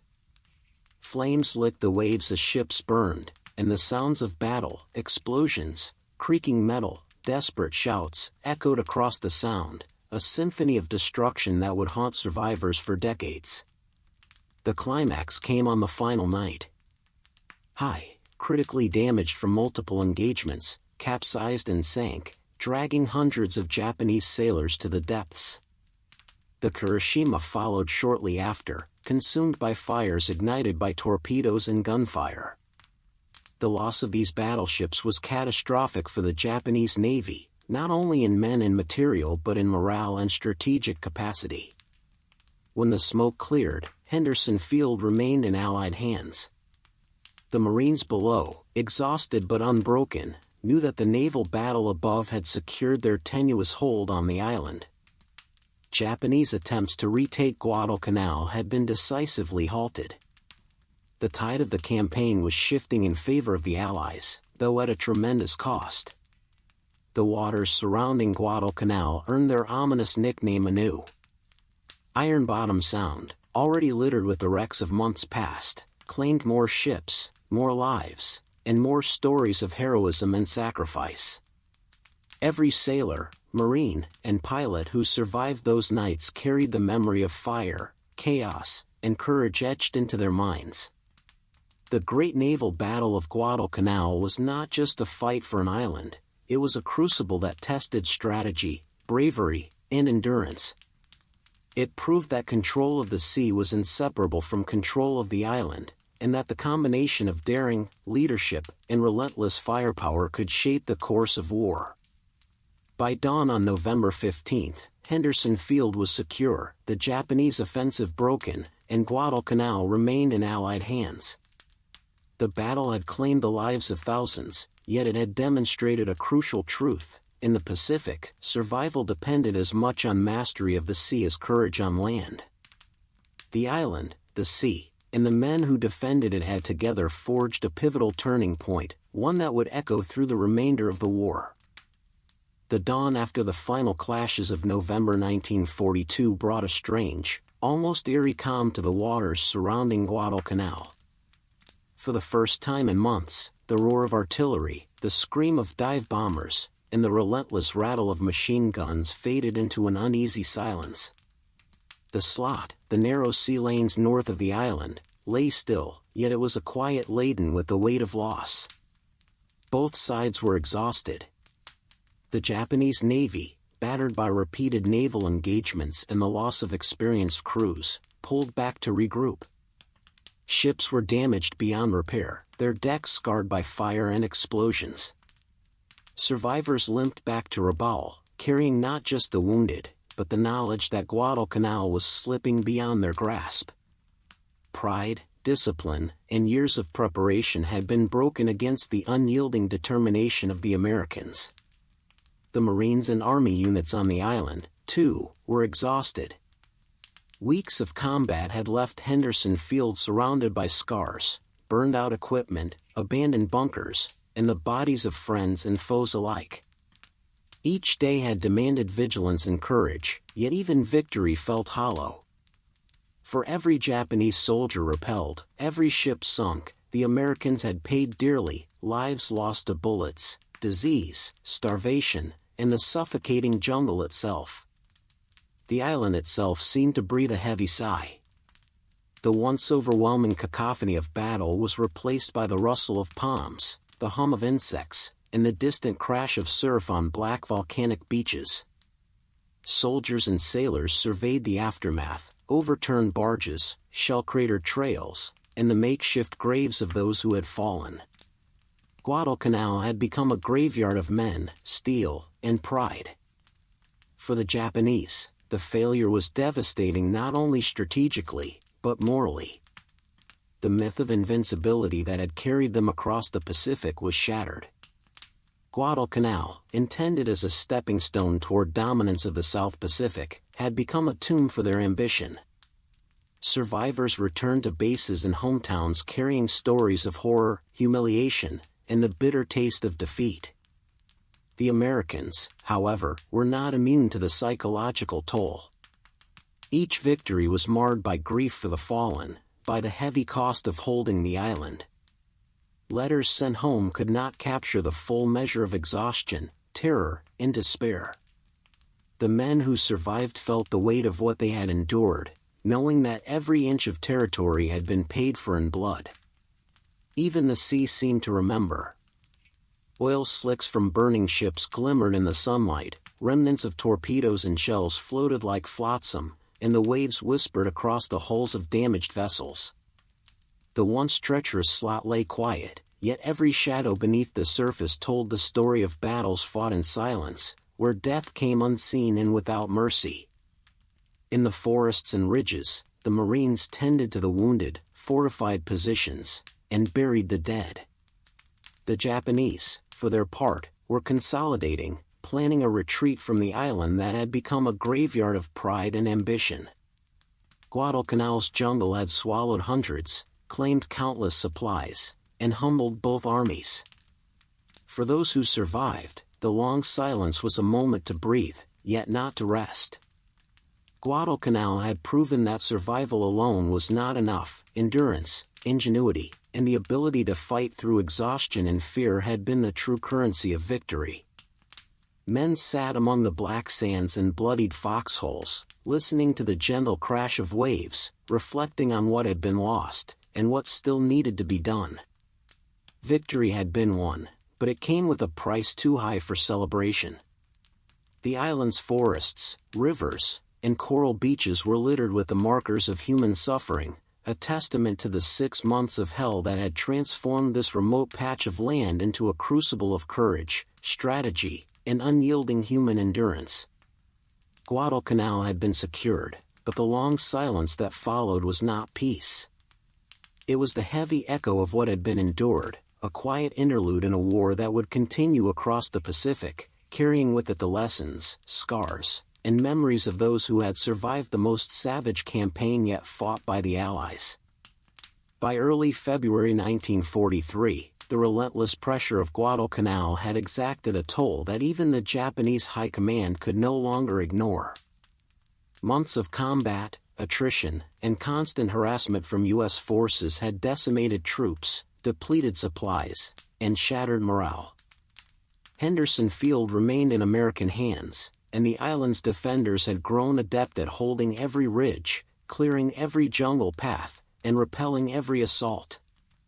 In Tokyo, discussions in the Imperial Palace were tense.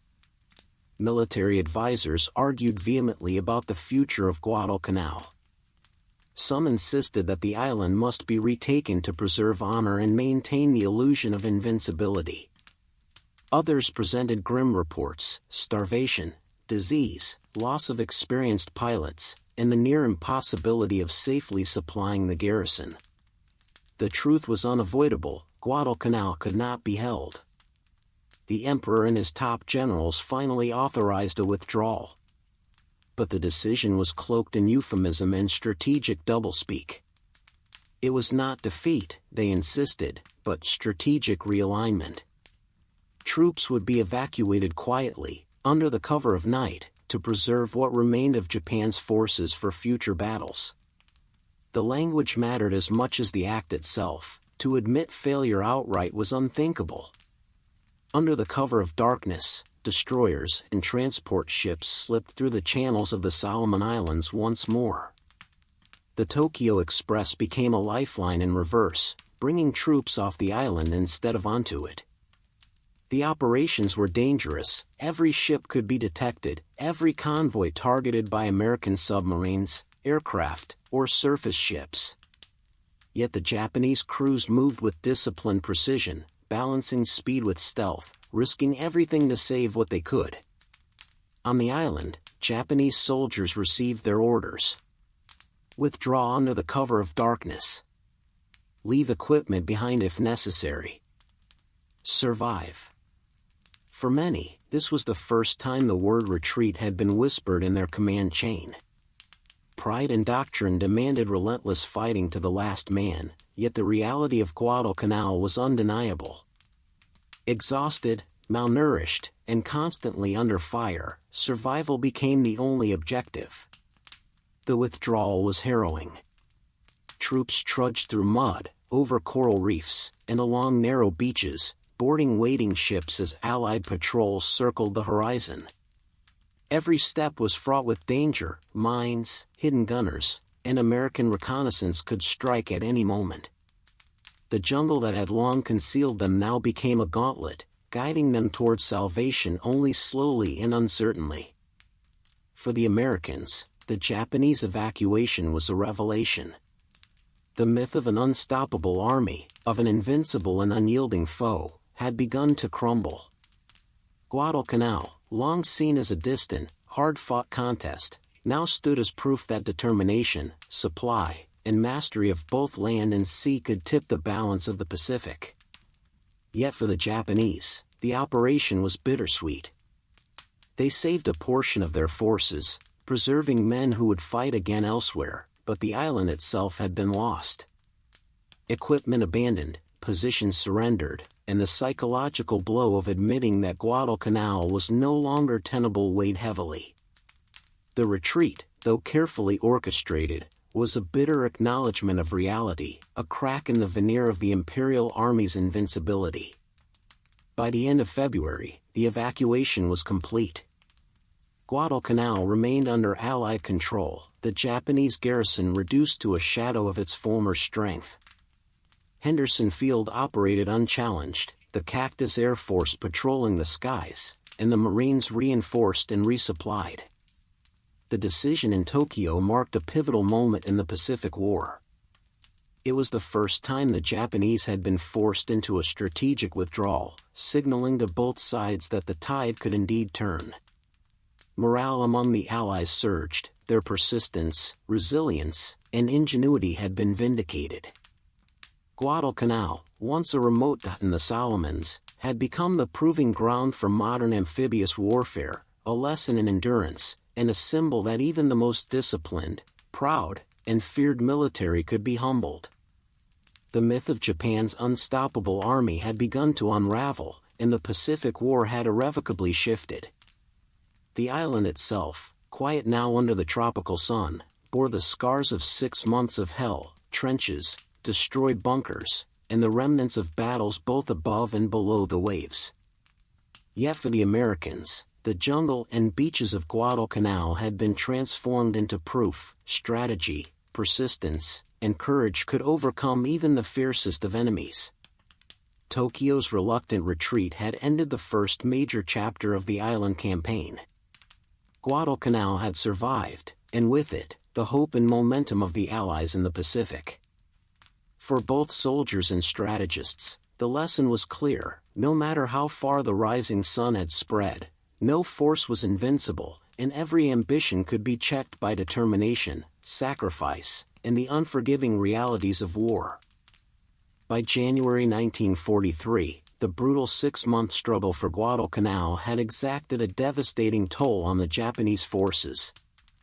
The island, once envisioned as a springboard for further expansion in the South Pacific, had become a cage, a place where starvation, disease, and relentless Allied pressure had cornered even the most disciplined soldiers. For the first time in the war, Tokyo was forced to confront an unvarnished reality: Guadalcanal could not be held. Plans for withdrawal began quietly, under cover of darkness and secrecy. The Japanese High Command devised a covert operation to rescue the remaining troops stranded on the island. The objective was clear: preserve as many lives as possible while minimizing exposure to the increasingly vigilant U.S. Navy and the Cactus Air Force. Every ship dispatched into the slot carried not only soldiers but the weight of pride, desperation, and the unspoken acknowledgement of failure. Destroyers slipped silently through the black waters, hugging the coastline to avoid detection. The moonless nights were ideal for concealment, Each vessel moved with calculated precision, engines throttled low to avoid giving away their presence. On board, sailors and soldiers held their breath as the island loomed in the darkness, its jungle rising like a sentinel against the night sky. On shore, Japanese troops prepared for evacuation with a mixture of relief and grief. Men who had fought for months, enduring starvation, frostbite, tropical diseases, and constant American attacks, now faced the bittersweet task of leaving their comrades behind. Small teams scouted the beach, signaling to the approaching destroyers and ensuring wounded soldiers could be carried aboard. Each step toward the boats was heavy with the knowledge that not everyone would make it. Some were too weak, too wounded, or too slow to escape. As the destroyers reached the shore, boarding began. Soldiers wept quietly as they left their fallen friends and deserted positions behind. Some carried wounded comrades, others took only what they could salvage in the darkness. The Japanese on Guadalcanal had endured months of unrelenting pressure, and the evacuation marked the first tangible acknowledgement of their failure. The U.S. Marines and Army units watched from Henderson Field, aware of the withdrawal but unable to prevent it. Patrols spotted small lights moving along the black sands, destroyers slipping quietly away with survivors. Though the Americans had lost no ground during this operation, the sight of Japanese troops leaving their entrenched positions underscored a harsh truth. The relentless pressure applied over 6 months had forced the enemy into retreat, a symbolic as much as a strategic victory. The slot, previously a corridor for Japanese reinforcements, now became a conduit for their withdrawal.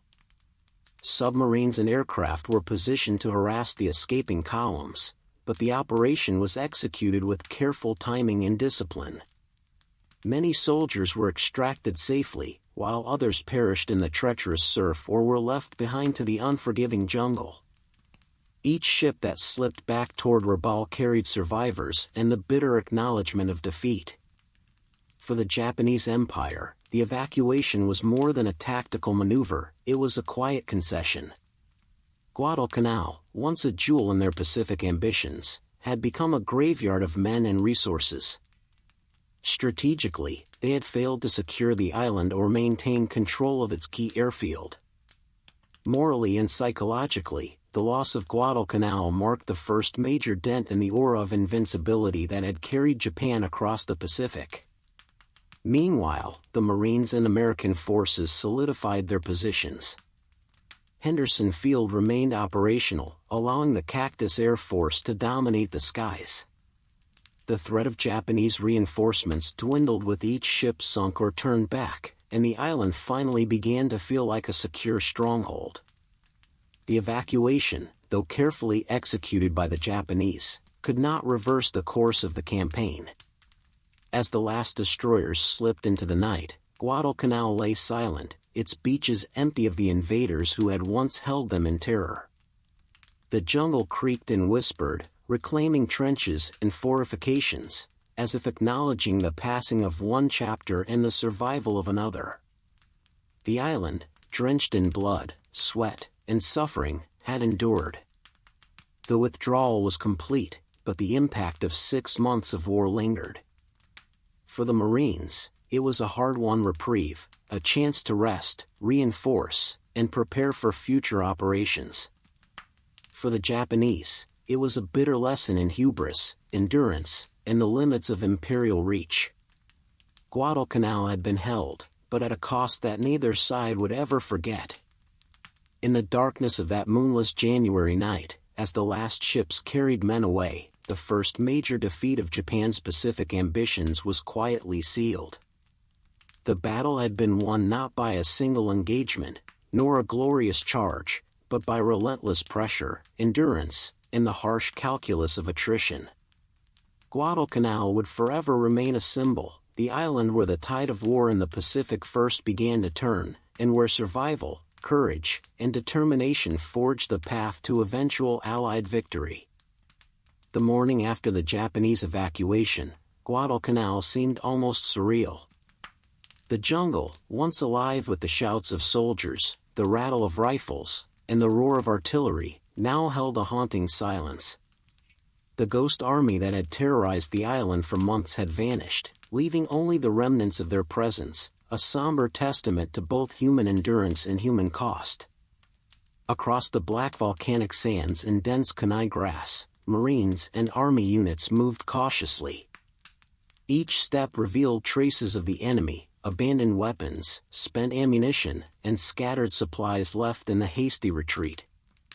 Helmets lay cracked beneath the palms, rifles half buried in mud, and discarded packs marked with the insignia of Japanese divisions, once feared, now silent.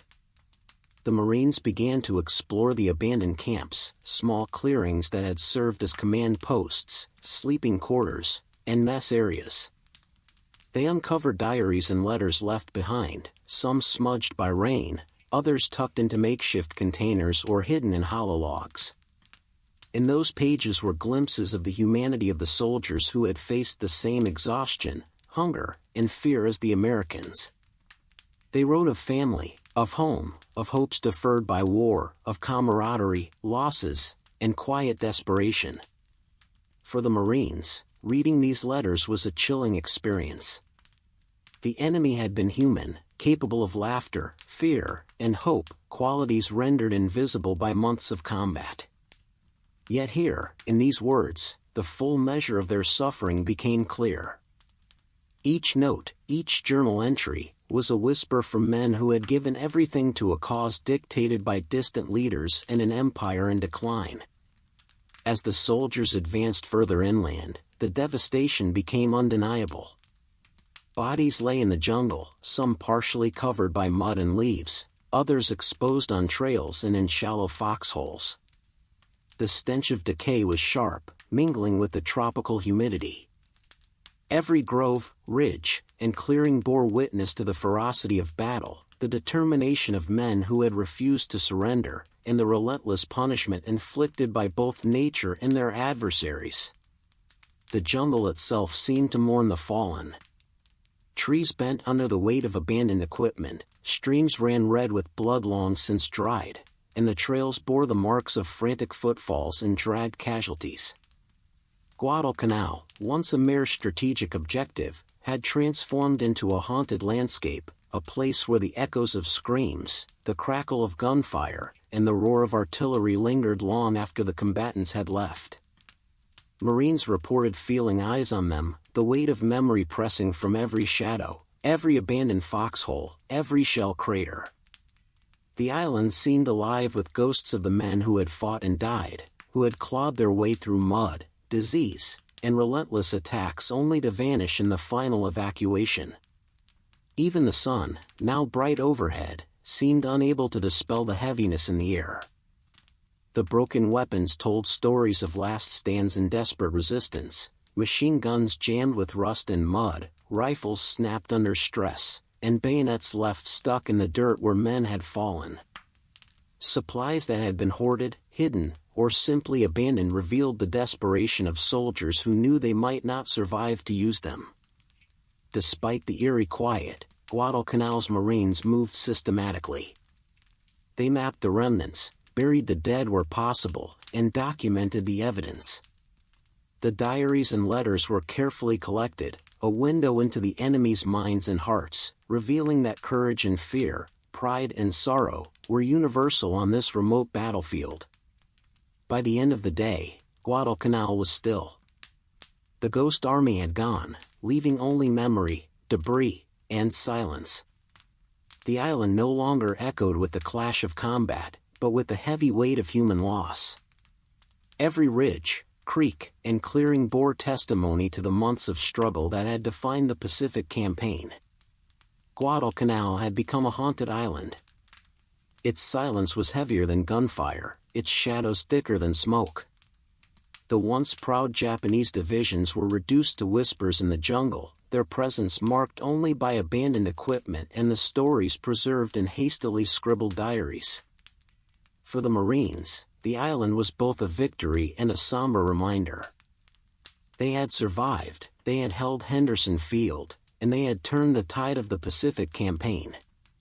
Yet the ghostly remnants of the Japanese garrison ensured that Guadalcanal's lessons were indelible. Courage, sacrifice, and humanity are inseparable, even in an enemy, and war leaves its echoes long after the guns fall silent. Guadalcanal was no longer just a battlefield. It was a monument to endurance, a memorial to the dead, and a haunted classroom where every man learned the price of war and the weight of survival. By early February 1943, Guadalcanal had become a crucible of exhaustion, attrition, and relentless combat. The American forces, stretched thin yet determined, prepared for what would be the final push against the remaining pockets of Japanese resistance.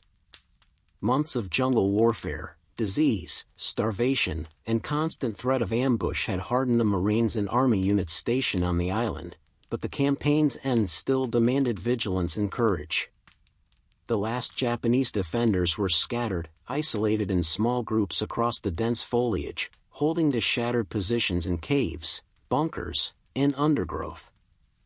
They were desperate, starving, and delirious for months without adequate food and medicine.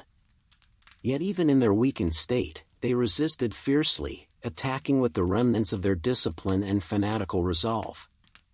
Each encounter was brutal, a clash not between equal forces, but between weary survivors and relentless attackers. American patrols moved cautiously, aware that the Japanese were skilled in jungle ambush tactics despite their fatigue. Marines advanced along narrow trails, navigating thorny undergrowth and hidden pitfalls. Rifle fire and grenades punctuated the humid air, echoing across ridges and ravines. The attackers could be anywhere, in trees, in mud, behind fallen logs, and the cost of underestimating them was immediate. As the final skirmishes unfolded, the Americans began to realize a sobering truth: victory was not sweet. The Japanese, starved and disoriented, fought with a frenzied desperation that made each encounter deadly.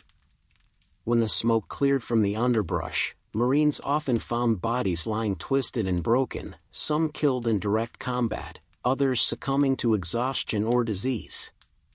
The jungle, already a lethal environment, became a silent witness to the human cost of the fight. By February 8, the Marines had cleared the majority of the remaining enemy positions. Survivors were either captured or fled deeper into the jungle, but their numbers were few and the threat diminished. The island had been methodically scoured, every ridge, cave, and abandoned bunker accounted for. The pace of the battle had slowed only because the enemy was nearly gone, but the strain on the American troops was at its peak. Finally, on February 9, 1943, Guadalcanal was officially declared secure. Flags were raised, the airfield was reinforced, and communications sent to Allied command confirming the island's status. It was a moment that should have felt triumphant. Yet for the Marines and soldiers who had endured 6 months of hell, the victory was bitter and hollow. The jungle had claimed hundreds of comrades. Disease, starvation, and relentless combat had left scars both visible and invisible. Henderson Field remained operational, a testament to endurance and strategic foresight. Supply lines were secure, and the Japanese threat had been effectively neutralized. But the cost of holding the island was starkly visible: burned-out vehicles, destroyed fortifications, empty supply depots, and the countless lives lost in fire, mud, and disease. In the quiet that followed, soldiers moved among the remains of the battlefield. Letters were written home describing the harrowing experiences. Some recorded the horror, others the acts of courage and small kindnesses that had preserved humanity amidst chaos. Guadalcanal had been a battlefield where every day had demanded more than ordinary courage. It had demanded endurance, ingenuity, and an unyielding will to survive. Even in victory, the Marines understood that war leaves no simple celebrations. For every position captured, every Japanese soldier neutralized, there was a cost measured in blood and suffering. The survivors carried the weight of these experiences with them, knowing that Guadalcanal's jungles and beaches would forever hold the echoes of screams, the stench of decay, and the memory of men who fought and died in the relentless heat and humidity. Guadalcanal, now officially under Allied control, marked a turning point in the Pacific War. The Japanese would no longer freely operate in the southern Solomons, and the Allies could now build airfields and naval bases to project power further into enemy territory. Yet for those who had endured the battle, the final push was more than a strategic victory. It was the end of a 6-month ordeal that tested the limits of human endurance. The island, though secured, bore the scars of relentless combat: craters, foxholes, burned vegetation, and the lingering silence of the fallen. For the soldiers and Marines, the memory of the fight, not the flag raising or the victory announcements, would endure.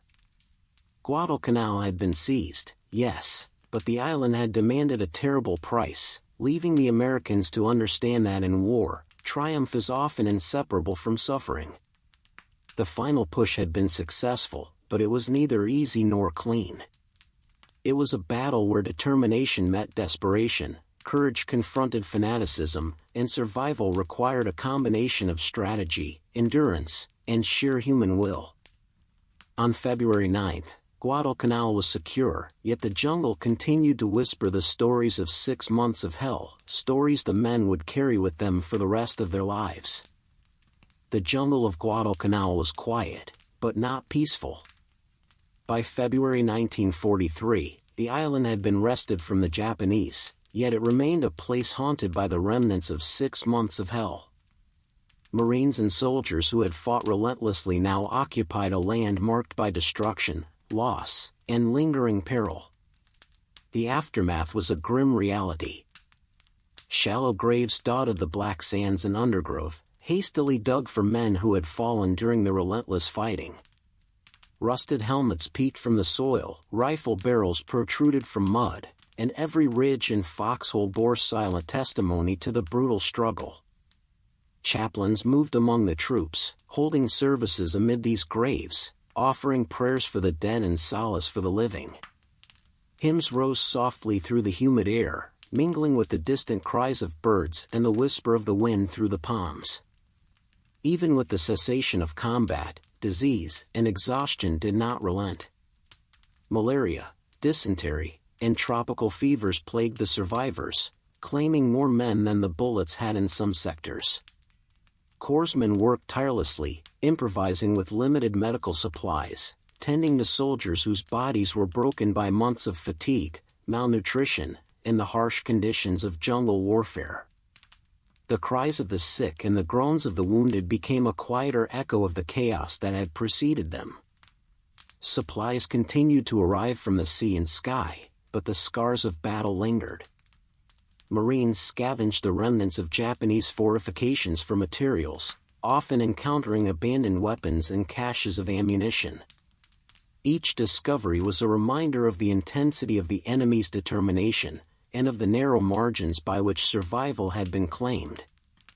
Daily life was a cautious rhythm. Patrols continued through the dense jungle, keeping an eye on the few remaining Japanese stragglers, and ensuring that Henderson Field remained secure. Engineers and laborers repaired and fortified the airfield, preparing for the next phase of operations in the Solomon Islands. Each task was performed with careful deliberation. The men had learned that even after the fighting ended, the island demanded respect, caution, and vigilance. Psychologically, the soldiers carried the weight of the dead. Letters home were written not only to recount victories but to memorialize fallen comrades, to describe the horrors of months spent in mud, rain, and relentless combat. Nightmares were common, and the whispers of the jungle seemed to carry the voices of those who had perished.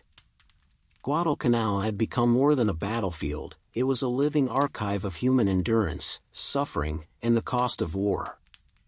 The chaplain's services were not merely ceremonial.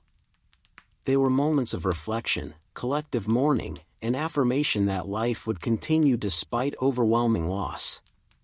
Gathered among the graves, soldiers listened to words of hope, songs of courage, and prayers for the souls of friends and foes alike. These quiet moments offered a fragile reprieve, a chance to process the horror, and to prepare for the challenges still ahead in the Pacific theater. As days passed, Guadalcanal slowly began to shift from battlefield to memory. The dense jungle, once traversed by screaming soldiers and the roar of artillery, now held only the sound of wind and wildlife reclaiming the land. Corpses decayed, tents were dismantled, and equipment was cleared or repurposed. Yet every tree scarred by gunfire, every crater from bombs or artillery, and every remaining piece of rusted machinery carried the memory of the island's violence. For the Americans, Guadalcanal became a warning as well as a triumph. It demonstrated that victory in the Pacific required more than courage, it required endurance, logistics, adaptability, and the ability to fight in extreme conditions. The jungle and the sea had tested every aspect of strategy and human capability, revealing that even small islands could exact a monumental toll. The Island of Shadows, as some soldiers began to call it, stood as both a monument and a lesson. Its landscapes bore the scars of months of combat, its waters, iron-strewn and darkened by wrecks, testified to naval duels fought under moonlight, its jungles whispered the stories of those who had perished. For the troops who remained, each day was a careful negotiation with memory and survival, carrying the echoes of blood, sweat, and sacrifice into a quieter rhythm of occupation. Guadalcanal, though secured, was never truly at peace. The soldiers who held it, and the Marines who patrolled it, understood that the island had left an indelible mark, physically, mentally, and spiritually. Its horrors would be remembered long after the last Japanese soldier had departed, long after the planes had lifted into the sky, and long after the jungle had begun to reclaim the scars of war. In the end, Guadalcanal became more than a victory, it became a memory. The Island of Shadows would serve as a testament to the horrors endured, the lives lost, and the resilience of those who survived. It was a place where silence weighed heavier than gunfire, where every rusted helmet told a story, and where the Pacific's lessons were written not on maps or reports, but in mud, blood, and the enduring human spirit. The aftermath of Guadalcanal was a time not only of rebuilding and reflection, but of listening to the voices that could no longer speak. Across the jungle, the beaches, and the black sands, Marines and soldiers began to uncover letters, diaries, and hastily scribbled messages left behind by the fallen, both American and Japanese. Each fragment told a story, each sentence a testament to the hopes, fears, and humanity of men who had given everything in a battle that would be remembered for generations. Some letters were found in discarded packs, soaked by rain and mud, their ink blurred yet still legible. Others had been hidden in makeshift shelters, beneath rocks, or tucked into hollow logs. There were farewell notes, prayers for family back home, and reflections on comrades lost in the relentless grind of jungle warfare. Each letter carried the weight of an individual life, the perspective of someone who had endured fever, hunger, and the constant roar of artillery, only to face death in the dense, unforgiving jungles of Guadalcanal. Among the American letters, Marines wrote of homes left behind, of wives, children, and parents. They described moments of fleeting calm before the next wave of combat, of small acts of camaraderie that had preserved their humanity amid chaos. A soldier's note might recount sharing his last biscuit with a comrade, or the quiet solace found in the songs sung softly in the foxholes at night. The Japanese writings were equally poignant. Soldiers recorded thoughts of family in distant Tokyo or hometown villages, often expressing shame, fear, and duty intertwined. They wrote of loyalty to comrades and of an unwavering commitment to the mission, even when starvation gnawed at their strength and malaria sapped their bodies. Despite fighting under opposing flags, the words reflected a shared experience of courage, suffering, and mortality. Reading these documents, the Marines realized a profound truth: war does not discriminate in its cost. death and suffering were universal, and in the mud and blood of Guadalcanal, Americans and Japanese alike were bound by the same trials. A diary entry from a Japanese soldier noted simply, "We fight for different flags, but die in the same mud." It was a revelation that, even amid total war, humanity could be glimpsed in the small, quiet acts of reflection and care. Corpses still lay in shallow graves or in the open jungle, their last words preserved in folded scraps of paper or waterlogged notebooks. Chaplains carefully collected and catalogued the letters, reading aloud names and passages to provide both remembrance and closure. Each reading was a bridge across cultures, a recognition that courage, fear, and hope were not bound by nationality. The letters also revealed the psychological toll of Guadalcanal. Marines wrote of hallucinations caused by exhaustion and fever. Japanese soldiers chronicled the despair of waiting for reinforcements that never arrived. These written words offered an intimate perspective, a view into the private struggles behind the public narrative of heroism and strategy. They were raw, unfiltered, and profoundly human.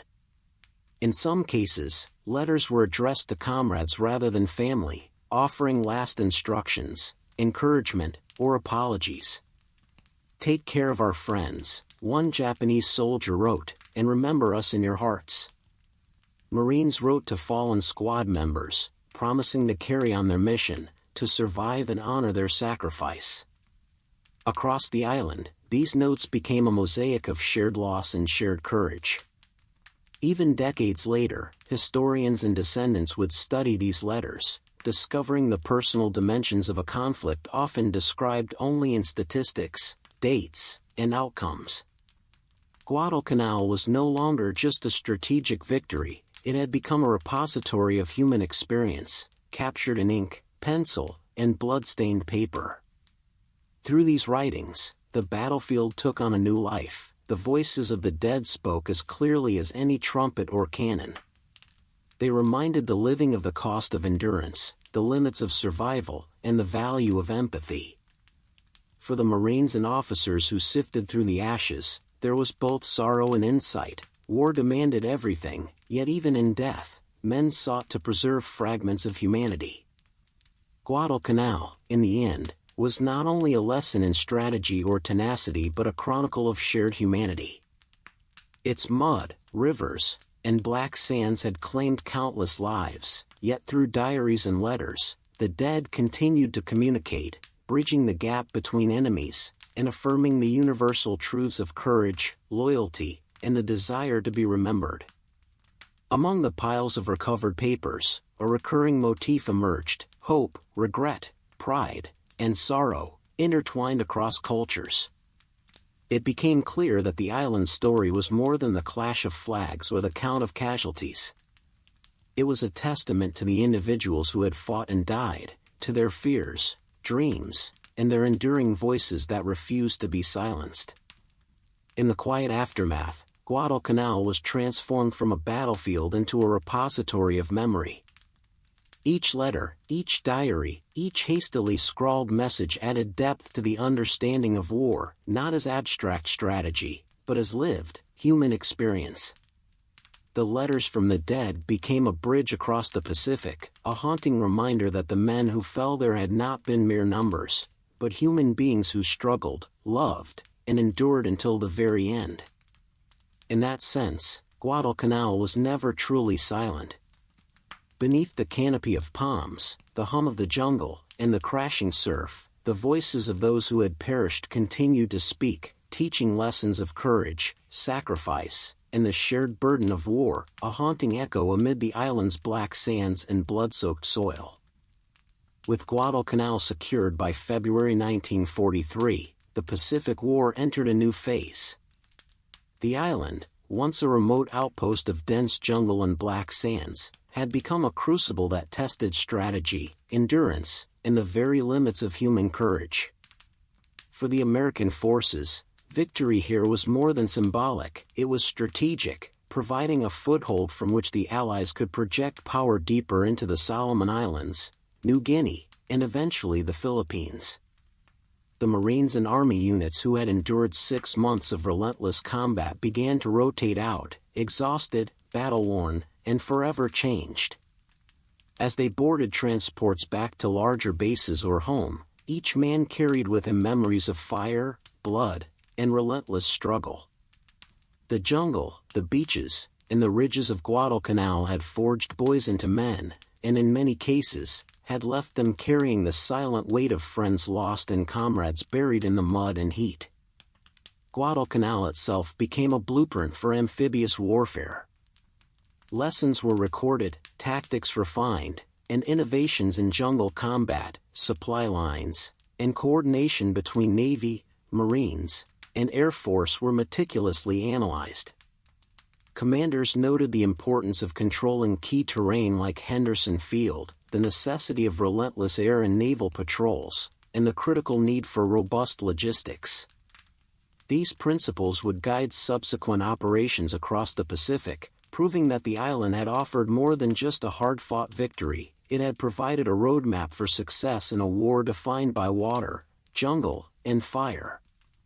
Despite the tactical and strategic victories, the human cost remained staggering. The island itself was littered with the remnants of 6 months of brutal combat. Shallow graves, rusted weapons, and abandoned fortifications marked the terrain, each telling the story of men who had fought, suffered, and died in service to a distant command. Corpses of Japanese soldiers were scattered across ridges and jungles, while Marines tended to their own wounded, many suffering long-term injuries and psychological scars that would never fully heal. Even as Guadalcanal's veterans departed, the memory of the island lingered. Stories of the jungle's cruelty, the horrors of disease, starvation, and relentless combat were recounted in letters home, whispered in mess halls, and later recorded in memoirs. The men who survived often felt the presence of the fallen, a reminder that the cost of securing the island was more than measured in territory or strategy, it was measured in human lives. Guadalcanal also signaled a larger strategic turning point. The Japanese offensive had been halted, their supply lines disrupted, and the morale of their troops weakened. For the Allies, the island demonstrated that Japan was not invincible, and that determination, planning, and resilience could wrest control from a seemingly dominant enemy. It was a lesson in the grinding logic of attrition, the power of coordinated air, land, and sea operations, and the relentless application of pressure against an entrenched opponent.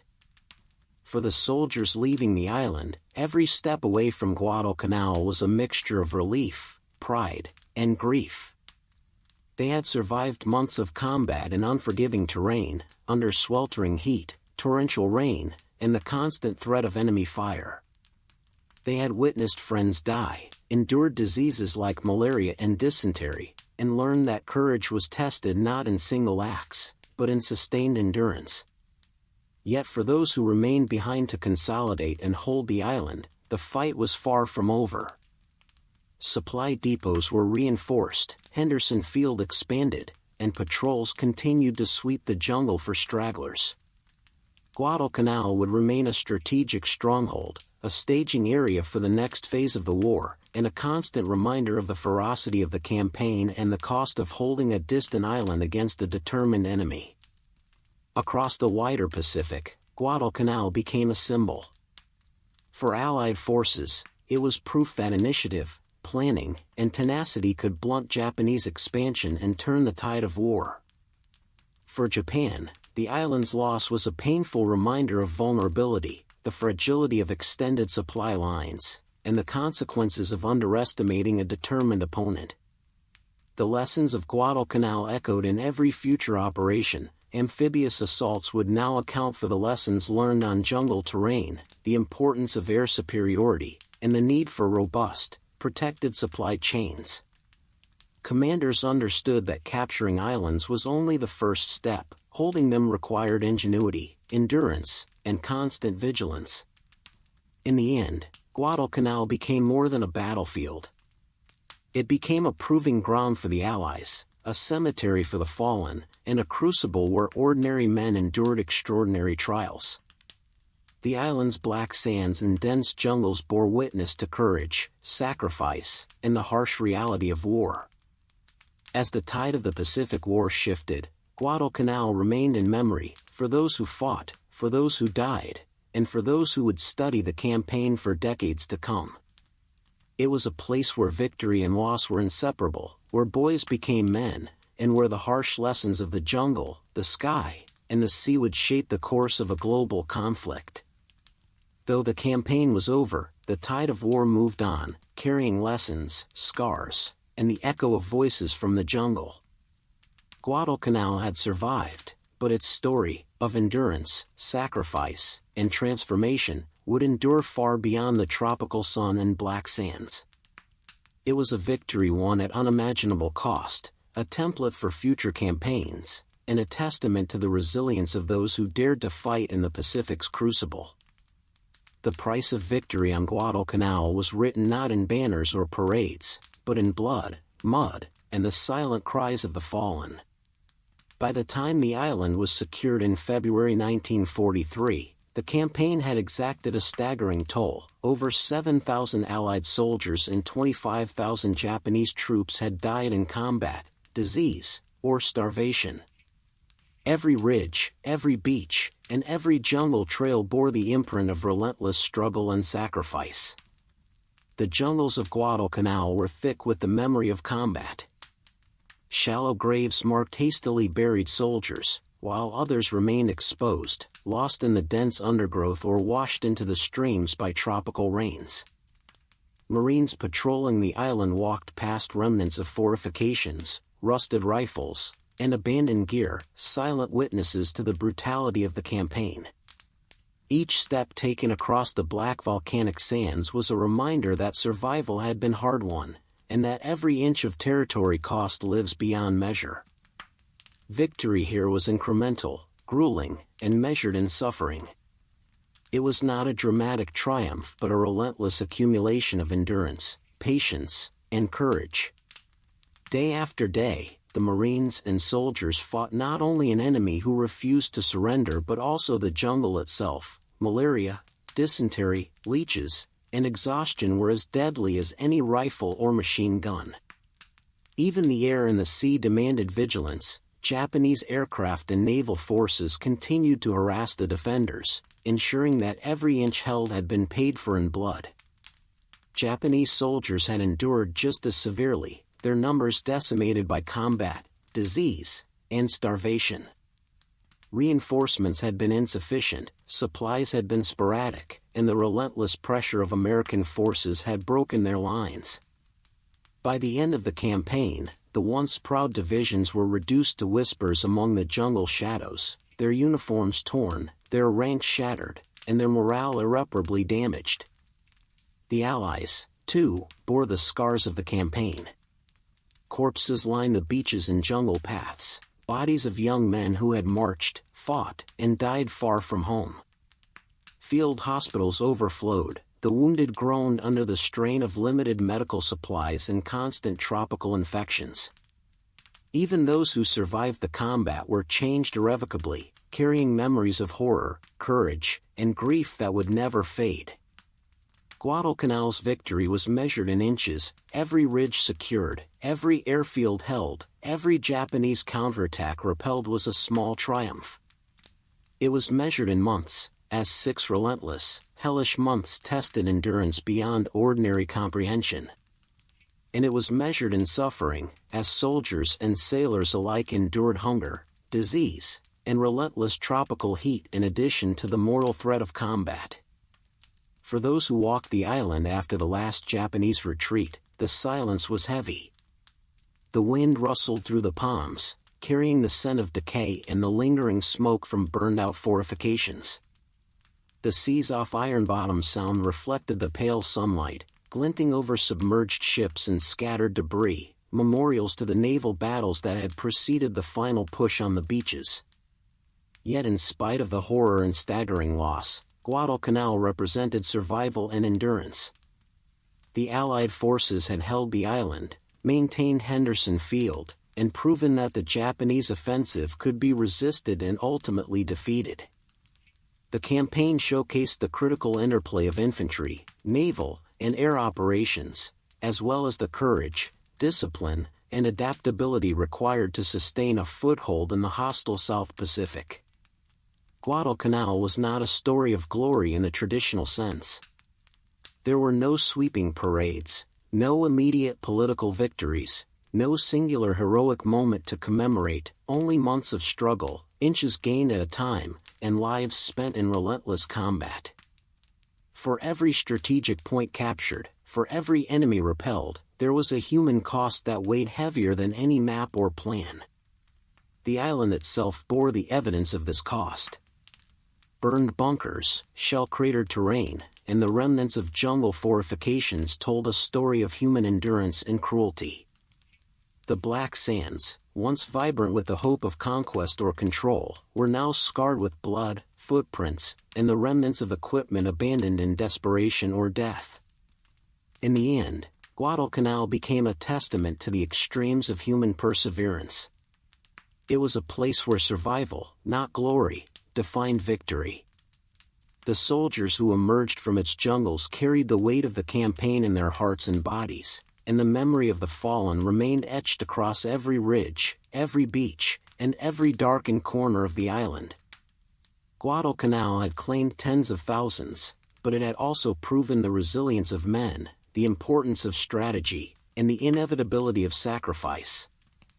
Its lessons would guide future operations across the Pacific and serve as a reminder that in war, victory is always measured by endurance, and often purchased at a cost far beyond imagination.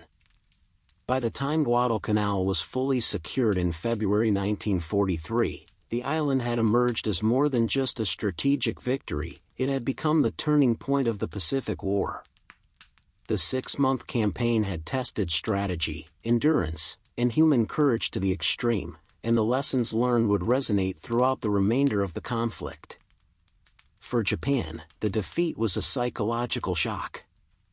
Guadalcanal had been envisioned as a springboard to dominate the South Pacific, a foothold from which the Imperial Army and Navy could project power toward Australia and threaten Allied supply lines. The loss shattered the myth of Japanese invincibility, revealing vulnerabilities in logistics, coordination, and the ability to sustain prolonged operations far from the home islands. The soldiers who survived returned to bases weakened, demoralized, and painfully aware that the Allies could challenge them successfully. For the United States, Guadalcanal provided a crucial learning ground. The campaign taught the Allies how to fight, supply, and command forces across vast stretches of ocean and hostile terrain. Commanders honed amphibious assault techniques, coordinated air, land, and naval operations, and developed methods to sustain troops in tropical jungles under constant threat of enemy action. Lessons from Henderson Field, the battles of Iron Bottom Sound, and the nightly encounters along the Slot informed future operations in the Solomons, New Guinea, and the Philippines. The morale of Allied forces surged. Guadalcanal proved that Japanese forces could be defeated, that meticulous planning, endurance, and coordinated action could overcome even the most fanatical and well-prepared enemy. Soldiers and Marines who had survived months of combat took pride in their accomplishments, knowing that each hill, ridge, and beach they held had contributed directly to a larger strategic victory. The airmen of the Cactus Air Force, the sailors patrolling the Slot, and the infantrymen fighting through mud, heat, and disease had collectively forged a template for success in the Pacific theater. Henderson Field, now secure, symbolized more than a captured airstrip. It was a lifeline for further operations, enabling fighter cover for shipping lanes, reconnaissance flights, and offensive sorties deeper into Japanese-held territory. Control of this key point demonstrated that the Americans could sustain operations across remote islands, a vital skill as the Pacific War expanded into multiple theaters. The broader implications were clear. Japanese expansion in the South Pacific had been halted, and the initiative shifted to the Allies. The psychological edge that had carried Japan across the Pacific in 1942 was lost, for the first time, the tide appeared to favor the Americans. Guadalcanal showed that attrition, combined with careful strategy and coordination, could blunt Japan's momentum and turn the conflict in favor of the Allies. Yet victory came at a high cost. The island bore the scars of months of combat. Trenches, bunkers, and burned-out equipment littered the jungle, beaches were stained with the blood of tens of thousands, and disease continued to claim the weak even after the fighting ended. Every Marine, sailor, and soldier had paid dearly, and the memory of the fallen, both American and Japanese, lingered in the mud, the trees, and the black sands of the island. Despite this, Guadalcanal's capture was a strategic and symbolic triumph. It proved that Japan could be contained and defeated, that American forces could adapt to a hostile environment, and that control of key islands could influence the broader balance of power. The campaign marked the first major shift in momentum in the Pacific, tilting it slowly westward toward the Allies. Guadalcanal became a benchmark for future operations. The lessons learned, in logistics, jungle combat, night naval operations, and combined arms coordination, were applied in successive campaigns. The island was a crucible in which the U.S. military learned to fight across an ocean-spanning theater, balancing strategy with endurance, courage, and adaptability. In the minds of soldiers, Guadalcanal was a testament to resilience. Each ridge held, each Japanese assault repelled, and each convoy intercepted beneath the waves contributed to the eventual shift in the Pacific War. The myth of Japanese invincibility had been broken, and with it, the Allies gained not only territory but confidence, momentum, and hope. In the end, Guadalcanal's turning point was measured not merely in miles gained or ships sunk, but in a shift of perception. The impossible war, the vast distances, the entrenched enemy, the hostile environment, now seemed winnable.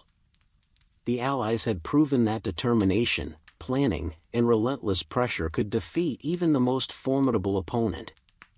Guadalcanal's jungles, ridges, and beaches bore silent witness to this transformation. Where once Japanese forces had struck seemingly unstoppable, now the Americans had established dominance, a foothold, a template, and a symbol. The island had not only been captured, it had changed the course of the Pacific War, signaling to both sides that the balance of power was no longer predetermined, but contestable by courage, strategy, and endurance. The battle's echoes would reverberate across the theater for the remainder of the war. Guadalcanal remained a reminder that victory required more than bravery, it demanded coordination, adaptability, and the willingness to endure months of hardship, fear, and relentless combat. And for the men who survived, the island would forever remain a testament to their sacrifice, resilience, and the moment when the tide of war in the Pacific first began to turn. Decades after the guns fell silent on Guadalcanal, the island had transformed from a battlefield into a quiet, green sanctuary. The black sands and charred ridges had softened under the weight of years, the jungle had reclaimed much of what had been torn apart by bombs and artillery, and the once treacherous waters of Iron Bottom Sound now shimmered peacefully under the tropical sun. Yet for the veterans who returned, the island was far from tranquil. They walked the beaches, traced the jungle trails, and climbed the ridges where bloody battles had raged. Each step stirred memories, the screams of the fallen, the crack of gunfire, and the constant tension of an enemy that seemed omnipresent. Names of comrades lost came unbidden, faces of friends who had perished in mud, disease, and ambush flashed vividly. The smell of the jungle, humid, earthy, and strangely alive, carried with it echoes of 6 months of relentless combat. As they moved through the terrain, veterans paused at familiar sights, the craters left by artillery, the foundations of abandoned Japanese bunkers, and the paths along which supply convoys had struggled. Some knelt in silent reflection, laying wreaths or small markers to honor those who had died. Others shared stories, recounting moments of courage, humor, and humanity amid the relentless violence. One Marine, his voice shaking, remarked, "We left something of ourselves here, and it never left us." Letters and diaries recovered over the years also provided context to their memories. The scribbled notes of Japanese soldiers, sometimes soaked and torn, revealed the shared experience of fear, hope, and endurance that transcended nationality. Both sides had endured starvation, disease, exhaustion, and relentless combat. In these fragments of memory, the veterans recognized a common humanity, a reminder that bravery and suffering were universal, even among those once regarded as enemies. The jungle itself seemed to respond to their presence. Birds called in the mornings, leaves rustled in the tropical breeze, and the quiet lapping of the ocean against the beaches provided a counterpoint to the chaos that had once defined the island. Guadalcanal had become more than a geographic objective. It had become a repository of memory, of sacrifice, and of lessons learned in extremis. Veterans spoke not only of loss but of pride.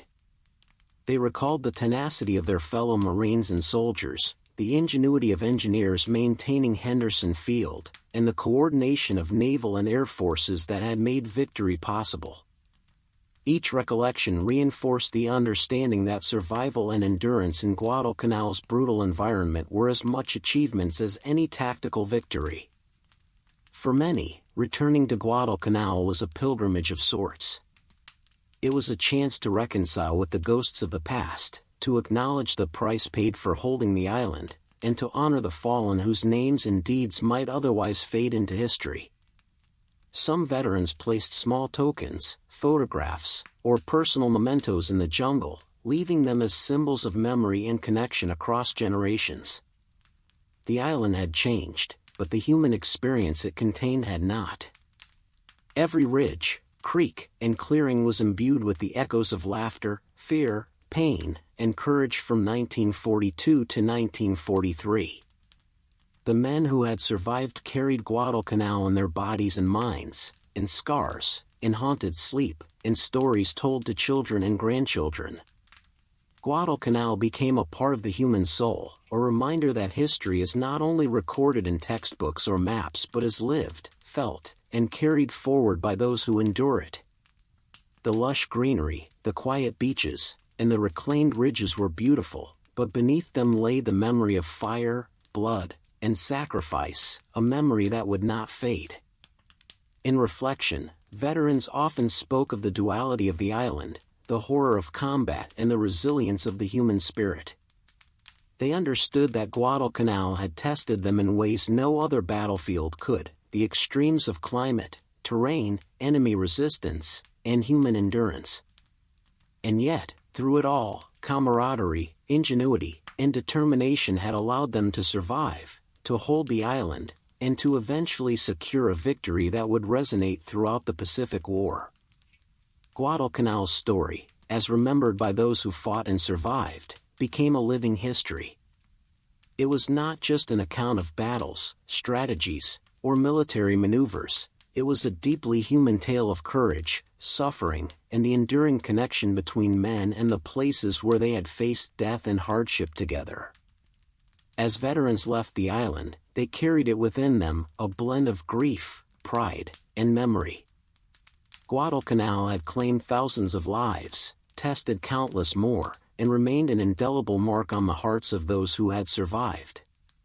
In every story told, every letter read, and every silent reflection, the island continued to speak, not with the roar of guns, but with the persistent, solemn voice of human endurance. And so, Guadalcanal stood, quiet, reclaimed by nature, yet alive with memory.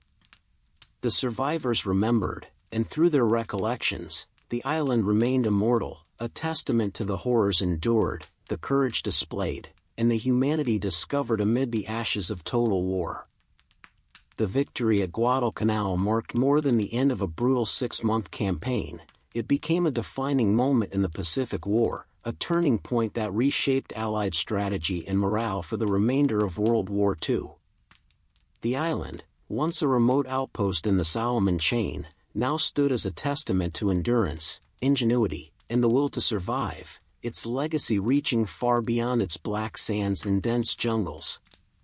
From the earliest landings in August 1942, the campaign had tested every aspect of Allied military capability. Amphibious operations, previously theoretical in scale, were executed under hostile conditions, with Marines wading ashore into surf and under enemy fire. Coordination between the Navy, Marine Corps, and Army had been refined under extreme circumstances, establishing doctrines that would be applied in subsequent campaigns across the Pacific, from New Guinea to the Philippines. Each decision made on Guadalcanal, from the placement of artillery to the rotation of aircraft from Henderson Field, became a lesson in strategy, logistics, and adaptability. The Cactus Air Force, operating from Henderson Field, proved the vital importance of air superiority in island warfare. Pilots endured continuous sorties, often flying without adequate rest or supplies, to intercept Japanese bombers and protect ground forces. Their success not only kept the island secure but demonstrated that even a relatively small force, properly coordinated and supplied, could hold off a numerically superior enemy. These experiences shaped future American air doctrine, emphasizing flexibility, rapid deployment, and integration with ground operations. On the naval side, Iron Bottom Sound had become a proving ground for the U.S. Navy. Submarines, destroyers, and cruisers patrolled the slot with increasing efficiency, learning to intercept Japanese reinforcements and supply ships with precision. The island's waters taught critical lessons in nighttime operations, radar use, and coordinated fleet maneuvers, skills that would prove indispensable in later campaigns such as Leyte Gulf and Okinawa. Every sunken ship, every disrupted convoy, had contributed not only to the immediate success of Guadalcanal but to a deeper understanding of naval warfare in the Pacific theater. Yet beyond the tactical and strategic lessons, Guadalcanal's greatest legacy lay in morale and resolve. For the first time, the Japanese experienced a sustained, decisive setback. The myth of their invincibility had been shattered, and for the Allies, particularly the United States, Guadalcanal became proof that retreat was not inevitable. The American forces had endured, adapted, and ultimately prevailed. This knowledge imbued commanders and soldiers alike with confidence. The war in the Pacific could be won, but only through relentless effort, coordination, and courage. The campaign also highlighted the human cost of victory. Thousands of lives were lost, diseases ran rampant, and the island itself bore scars of fire, craters, and abandoned fortifications. Marines and sailors carried the memory of fallen comrades, while Japanese soldiers faced the psychological and physical consequences of defeat.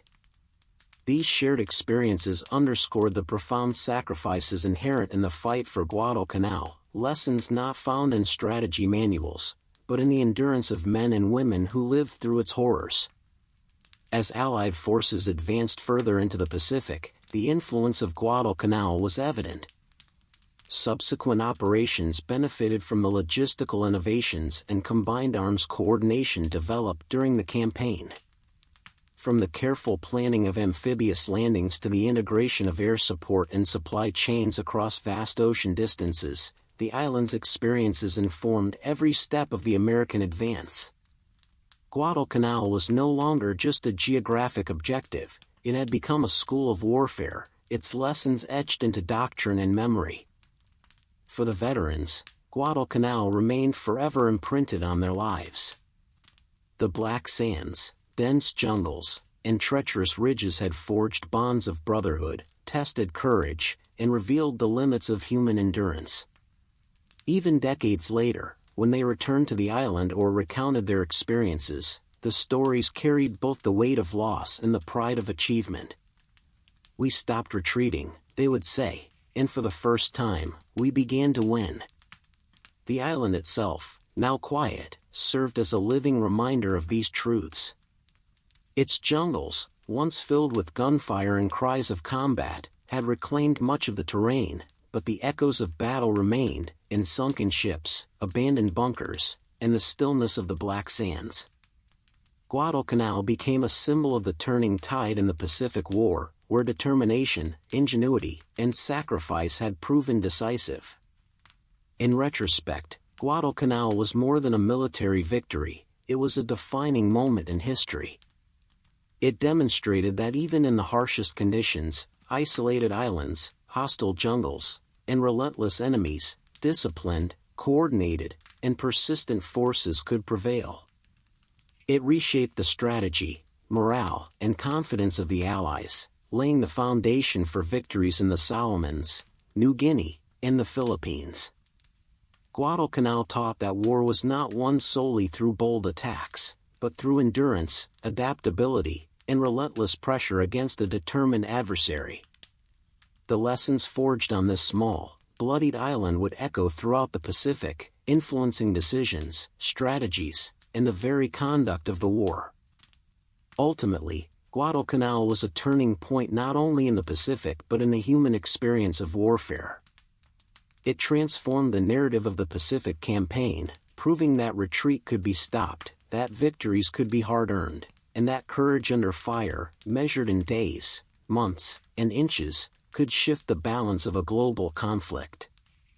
The island's jungles may have gone silent, but their echoes shaped the course of history, leaving an enduring legacy that would inform the strategy, morale, and spirit of generations to come.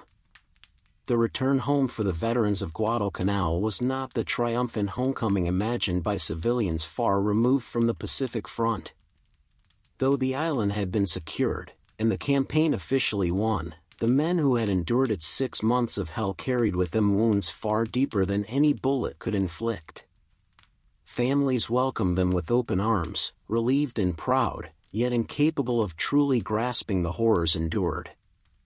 Mothers, wives, and children saw the uniform, the medals, and the scars, but could not see the nights of terror in the jungle, the constant hunger, or the faces of comrades lost to enemy fire or disease. To the veterans, the world beyond the Pacific seemed distant and alien. The memories of black sands, smoke-filled ridges, and the relentless heat of battle clung stubbornly to their minds. Nightmares haunted their sleep. Soldiers dreamed of ambushes in the dense Kenai grass, of Japanese soldiers charging in screaming waves, of the stench of death, and of friends calling out, never to answer again. Jungle sounds, the rustle of leaves, the croak of frogs, the patter of rain, triggered involuntary memories of Guadalcanal, pulling them back to a battlefield that refused to remain buried in the past. Some woke gasping, drenched in sweat, the cries of the fallen echoing as if still alive. Physical wounds were as apparent as the invisible ones. Malaria, dysentery, and tropical fevers had left many men weak and long after returning to the United States. Frostbite, burns, and gunshot scars adorned their bodies as reminders of the months spent fighting in a relentless environment where every day was a struggle for survival. Even those who appeared whole carried the subtle toll of fatigue, nutrient deficiency, and illness that lingered silently. The psychological scars, however, were the most enduring. Many veterans retreated into silence, unable or unwilling to recount the experiences that had haunted them for months. The sheer scale of the suffering, relentless combat, starvation, disease, and witnessing the deaths of thousands, defied explanation. To articulate such horror seemed almost impossible, and many soldiers chose instead to bear it privately, carrying Guadalcanal with them wherever they went. Some sought solace in camaraderie, reconnecting with their fellow survivors. Shared experiences forged bonds that could not be broken. Those who had endured the same fire, rain, mud, and blood understood one another in a way the world could not.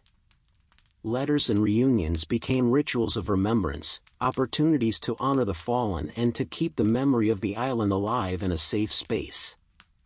Others turned to work, to family, or to silence. The island had imprinted itself so deeply that normal life often felt surreal. Everyday concerns, bills, employment, or social gatherings, seemed trivial compared to the lessons of survival learned in the jungle. veterans wrestled with the guilt of survival, haunted by memories of comrades who had perished while they endured, and with the realization that the Pacific War would continue even as they returned to relative peace. The jungle, the black sands, and Henderson Field remained etched in memory.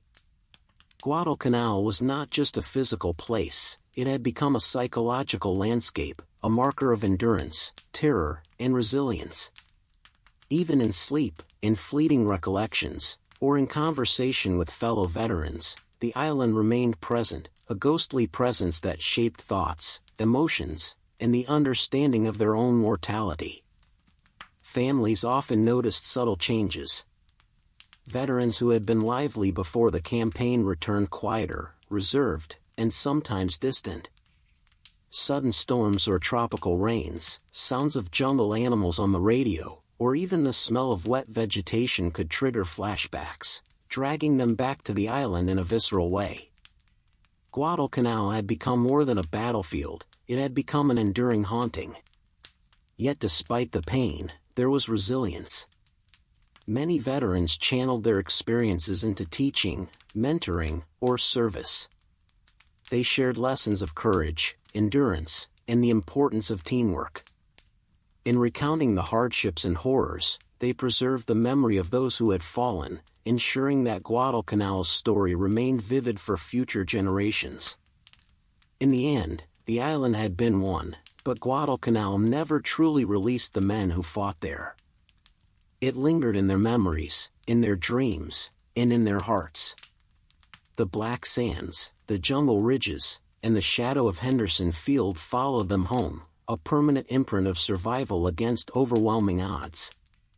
Guadalcanal may have been secured by Allied forces, but for the men who endured its 6 months of hell, the island remained alive, in nightmares, in silence, and in the quiet understanding that war leaves a mark far beyond the battlefield. They had survived, yes, but they had never left Guadalcanal behind. Years passed, and the jungle of Guadalcanal began to reclaim the battlefield with a relentless, indifferent patience. Vines crept over the remnants of bunkers, twisting through the steel beams and concrete, while moss and shrubs grew across foxholes once brimming with soldiers. Nature slowly erased the scars of war, yet in doing so, it created a quiet, haunting monument to the ferocity of the campaign. Rusted helmets protruded from the soil, their steel surfaces dulled by rain and sun. Dog tags, once clutched in the hands of dying men, were discovered among the roots of trees or washed into streams during the rainy season.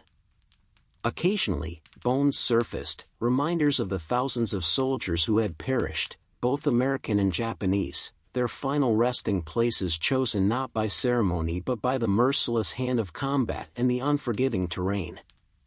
The local villagers, who had survived the chaos, played a solemn role in tending to graves and marking burial sites. Their labor was quiet, respectful, and persistent, clearing brush, constructing simple markers, and maintaining small memorials in honor of those who had fallen. For them, the island was not only a landscape of conflict but a repository of memory and loss, a place where the presence of two armies lingered long after the last shots had been fired. Rain fell in sheets across the island, washing the blood and mud from the battlefields into streams that ran toward the sea. Each storm unearthed fragments of the past, a helmet, a rifle, a cartridge belt. These small relics were reminders that the human cost of Guadalcanal could not be fully erased, no matter how green and vibrant the jungle became. Yet there was a strange, somber peace in the reclamation. The trees, palms, and vines that overtook the ruins seemed to wrap the battlefield in quiet silence. The jungle did not discriminate, it covered both American and Japanese graves with equal care, hiding humanity's suffering beneath layers of green. Even the waters of Iron Bottom Sound, still littered with the remnants of sunken ships, reflected the sky with placid calm, a mirror to the unrelenting march of time. For historians and veterans who returned decades later, the jungle spoke in whispers of the past. Each overgrown trench, each vine-clad bunker, each sunken relic reminded them of the ferocity, endurance, and tragedy of the campaign. Guadalcanal had been more than a strategic victory, it had been a crucible of human endurance, and the jungle now served as both grave and silent teacher. Guadalcanal became a place where history and nature intertwined. The green silence concealed countless stories of courage, sacrifice, and suffering. It also reminded visitors that even the most violent conflicts eventually yield to time, and yet the memory of those who endured, and those who perished, remains embedded in the soil, the roots, and the whispers of the jungle. The jungle's reclamation did not diminish the island's significance.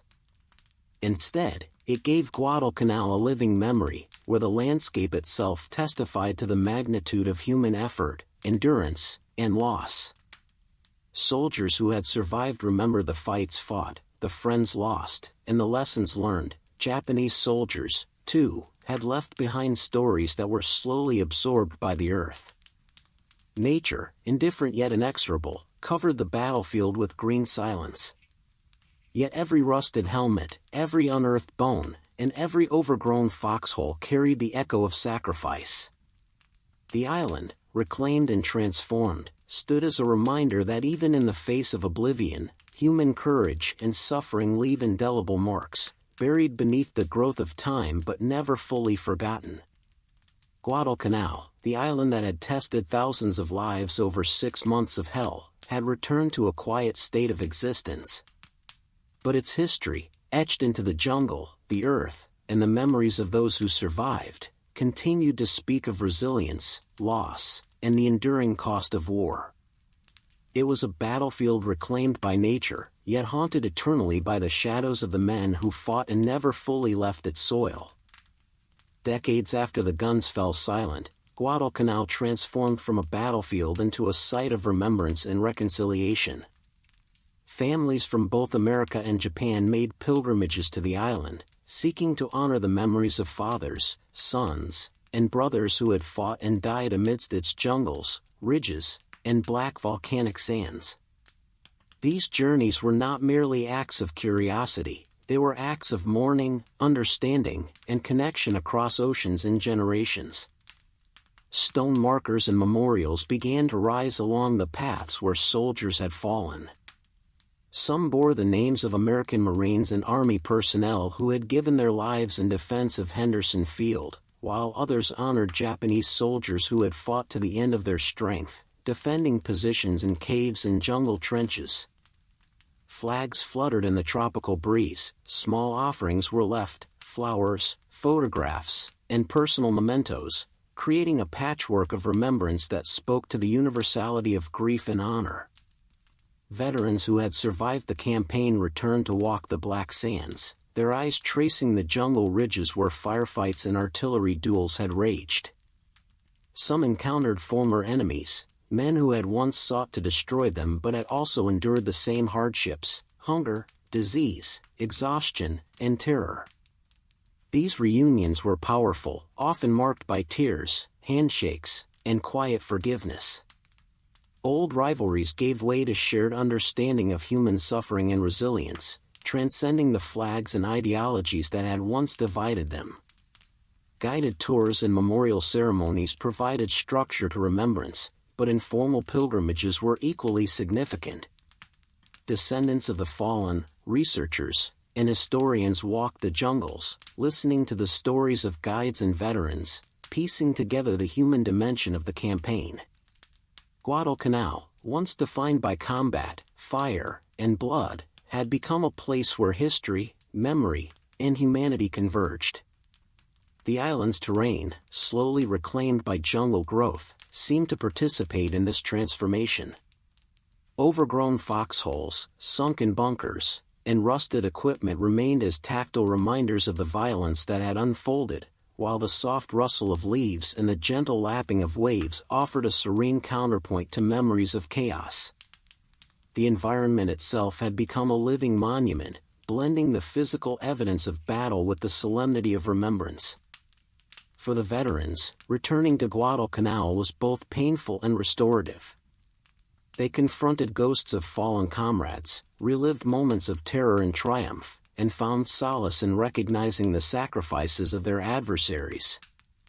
In the quiet ceremonies and simple acts of tribute, they found a shared language of grief, courage, and humanity, a language that transcended nationality, time, and even the horrors of war. Memorials, whether simple stone markers or ceremonial flags, offered focus for reflection. Americans and Japanese alike honored the fallen through silent meditation, prayers, or placing tokens at grave sites. These acts were small, yet profound, serving as bridges between past and present, enemy and ally, suffering and remembrance. Over time, Guadalcanal became a place of pilgrimage, a symbol not only of military endurance but also of reconciliation. Veterans spoke to the young about courage, perseverance, and the value of understanding the human cost of conflict. Teachers and historians emphasized the shared suffering and the lessons of endurance, ensuring that the story of Guadalcanal remained alive in the collective memory. In the interaction of veterans from both sides, and in the respectful acts of descendants, Guadalcanal shifted from a battlefield of hatred to a place of peace and reflection. The jungles and beaches that had witnessed unimaginable horrors now echoed with prayers, quiet conversations, and the soft footsteps of those remembering and honoring. The island, once synonymous with suffering and sacrifice, had been transformed into a sanctuary of reconciliation. Through memorials, ceremonies, and pilgrimages, the memory of the fallen, American and Japanese alike, was preserved and shared. Guadalcanal's story, told in both sorrow and triumph, became a reminder that even in the aftermath of total war, humanity could find a path to forgiveness, understanding, and peace. Thus, Guadalcanal, the island of hell, of black sands and endless jungles, evolved into a place where history, memory, and humanity intersected. Its fallen were honored, its lessons preserved, and its horrors transformed into a landscape of quiet reverence. Across oceans and generations, the island's legacy endured, not just as a symbol of victory or defeat, but as a testament to the courage, sacrifice, and enduring humanity of those who fought there. Though Guadalcanal had been pivotal in the Pacific Campaign, history often overlooked it in favor of more visually dramatic battles like Iwo Jima or the Normandy landings. The images of flag-raising and sprawling beaches captured the public imagination, while the grueling 6-month struggle through jungles, black sands, and relentless heat faded quietly into the background. Yet for those who had endured its hardships, Guadalcanal's significance could never be diminished. Veterans, historians, and military scholars frequently referred to the campaign as the hinge of the Pacific War. It was on this small, remote island that the Allies first demonstrated they could hold ground against the Japanese, that the tide of initiative shifted, and that strategy, endurance, and coordination proved decisive. While it lacked the cinematic spectacle of later campaigns, Guadalcanal forged the doctrines, tactics, and confidence that enabled victories in the Solomons, New Guinea, and beyond. Those who fought there understood the true nature of the struggle. Victory was not achieved in a single dramatic charge or an iconic moment, it was earned through relentless daily endurance, through months of jungle patrols, repelling counterattacks, surviving disease, starvation, and the relentless tropical climate. Every ridge taken, every skirmish survived, was a small but crucial triumph, a testament to resilience over spectacle. The island itself remained quiet, its jungles slowly reclaiming the scars of war. Bunkers and foxholes were overgrown with vines, craters filled with rainwater, and shells and rusted equipment lay scattered among the trees. Nature's reclamation created an almost surreal landscape, where the evidence of struggle was hidden beneath green silence. Yet for those who returned, veterans and historians alike, each footstep on Guadalcanal was a journey through history, a walk among the shadows of endurance and sacrifice. Memories of the campaign persisted in personal diaries, letters, and oral histories. Veterans recounted the terror of night raids, the exhaustion from endless patrols, and the constant threat of disease and hunger.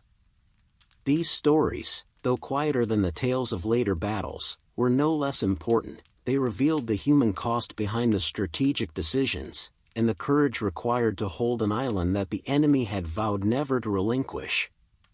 In classrooms, military academies, and historical analyses, Guadalcanal's lessons were preserved. Commanders studied the importance of combined arms operations, the integration of naval, air, and ground forces, and the challenges of sustaining forces in remote theaters.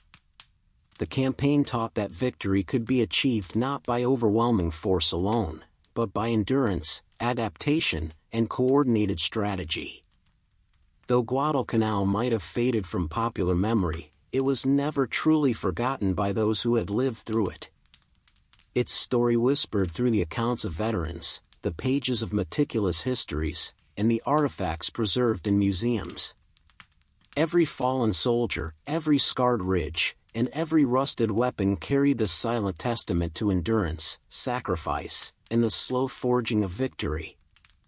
The island, quiet and seemingly indifferent, continued to hold the memory of its brutal past.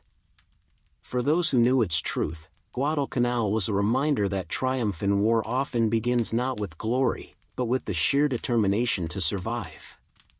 Its jungles, black sands, and ridges whispered the lessons of a campaign that had changed the Pacific War, a story that may be overshadowed but is never diminished.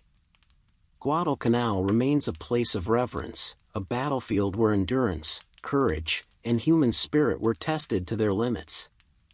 Its quiet legacy persists, told in the voices of those who remember, studied by those who seek understanding, and felt in the continued acknowledgement that the tide of the Pacific was first turned here, in sweat, blood, and unwavering resolve. Guadalcanal, after 6 months of unrelenting combat, had transformed from a remote, strategic island into an enduring monument of human endurance and courage.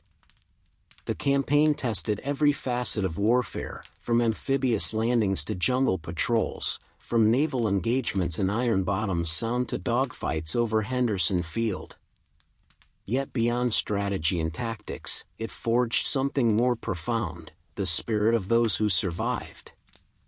The soldiers, sailors, and Marines who endured Guadalcanal's black sands and dense jungles emerged forever changed. Hunger, disease, exhaustion, and the constant presence of death had tempered their resolve. In the relentless heat, amidst the mud and blood, courage was measured not in grand gestures but in the persistent struggle to endure, to hold the line, and to fight another day. Guadalcanal taught that heroism often lies in quiet persistence, in continuing despite despair, in facing an enemy in a landscape that tested the limits of human capability. The jungles themselves became living memorials. Each ridge, each foxhole, each scorched clearing bore the imprint of the campaign, the echoes of men who had fought, suffered, and died there. The waters of Iron Bottom Sound, still scattered with the remnants of sunken ships, whispered stories of naval duels and desperate rescues. The island held the memories of both American and Japanese soldiers, warriors bound by suffering, divided only by the flags they bore, but united in the universal experience of combat and endurance. Families and veterans who returned decades later walked these paths in reverent silence, honoring those who had fallen and reflecting on the lessons learned. The island's green silence was both solemn and instructive, a reminder that courage and sacrifice do not always appear in grand, visible moments, but in every step forward under fire, every ration shared, and every life preserved amid chaos. Guadalcanal was also a strategic turning point. The capture and defense of the island demonstrated that Japanese forces could be contained and defeated, shifting the balance of power in the Pacific. Henderson Field became a symbol of American resilience, enabling further offensives across the Solomon Islands, New Guinea, and beyond. Yet the victory was inseparable from the human cost: over 30,000 Japanese and more than 7,000 Allied lives lost, countless wounded, and enduring psychological scars on those who survived. The legacy of Guadalcanal extended far beyond military lessons. It proved that ordinary men could endure extraordinary trials, that persistence through despair could forge victory, and that courage is often silent, cumulative, and relentless. Each tree, each bunker, and each footprint in the black sands served as a reminder of human perseverance, determination, and shared suffering. Even today, the Island of Heroes stands as a living testament. Its jungles, beaches, and ridges hold the stories of those who fought there, the echoes of courage and endurance forever intertwined with the land. Guadalcanal is a place where humanity was tested against the impossible, and where men, from both sides, proved that even in the most extreme conditions, the human spirit could endure, survive, and leave a legacy for generations to come. In the end, Guadalcanal was more than a battlefield. It was a school of resilience, a memorial of sacrifice, and a symbol of enduring human courage. Its 6 months of hell forged a spirit that would carry the Allies through the Pacific Campaign, taught the world that perseverance can triumph over adversity, and reminded humanity that the echoes of heroism resonate long after the guns have fallen silent. The Pacific's green silence preserves these echoes forever, the legacy of those who endured, the courage that never faltered, and the indelible proof that humankind can survive the impossible.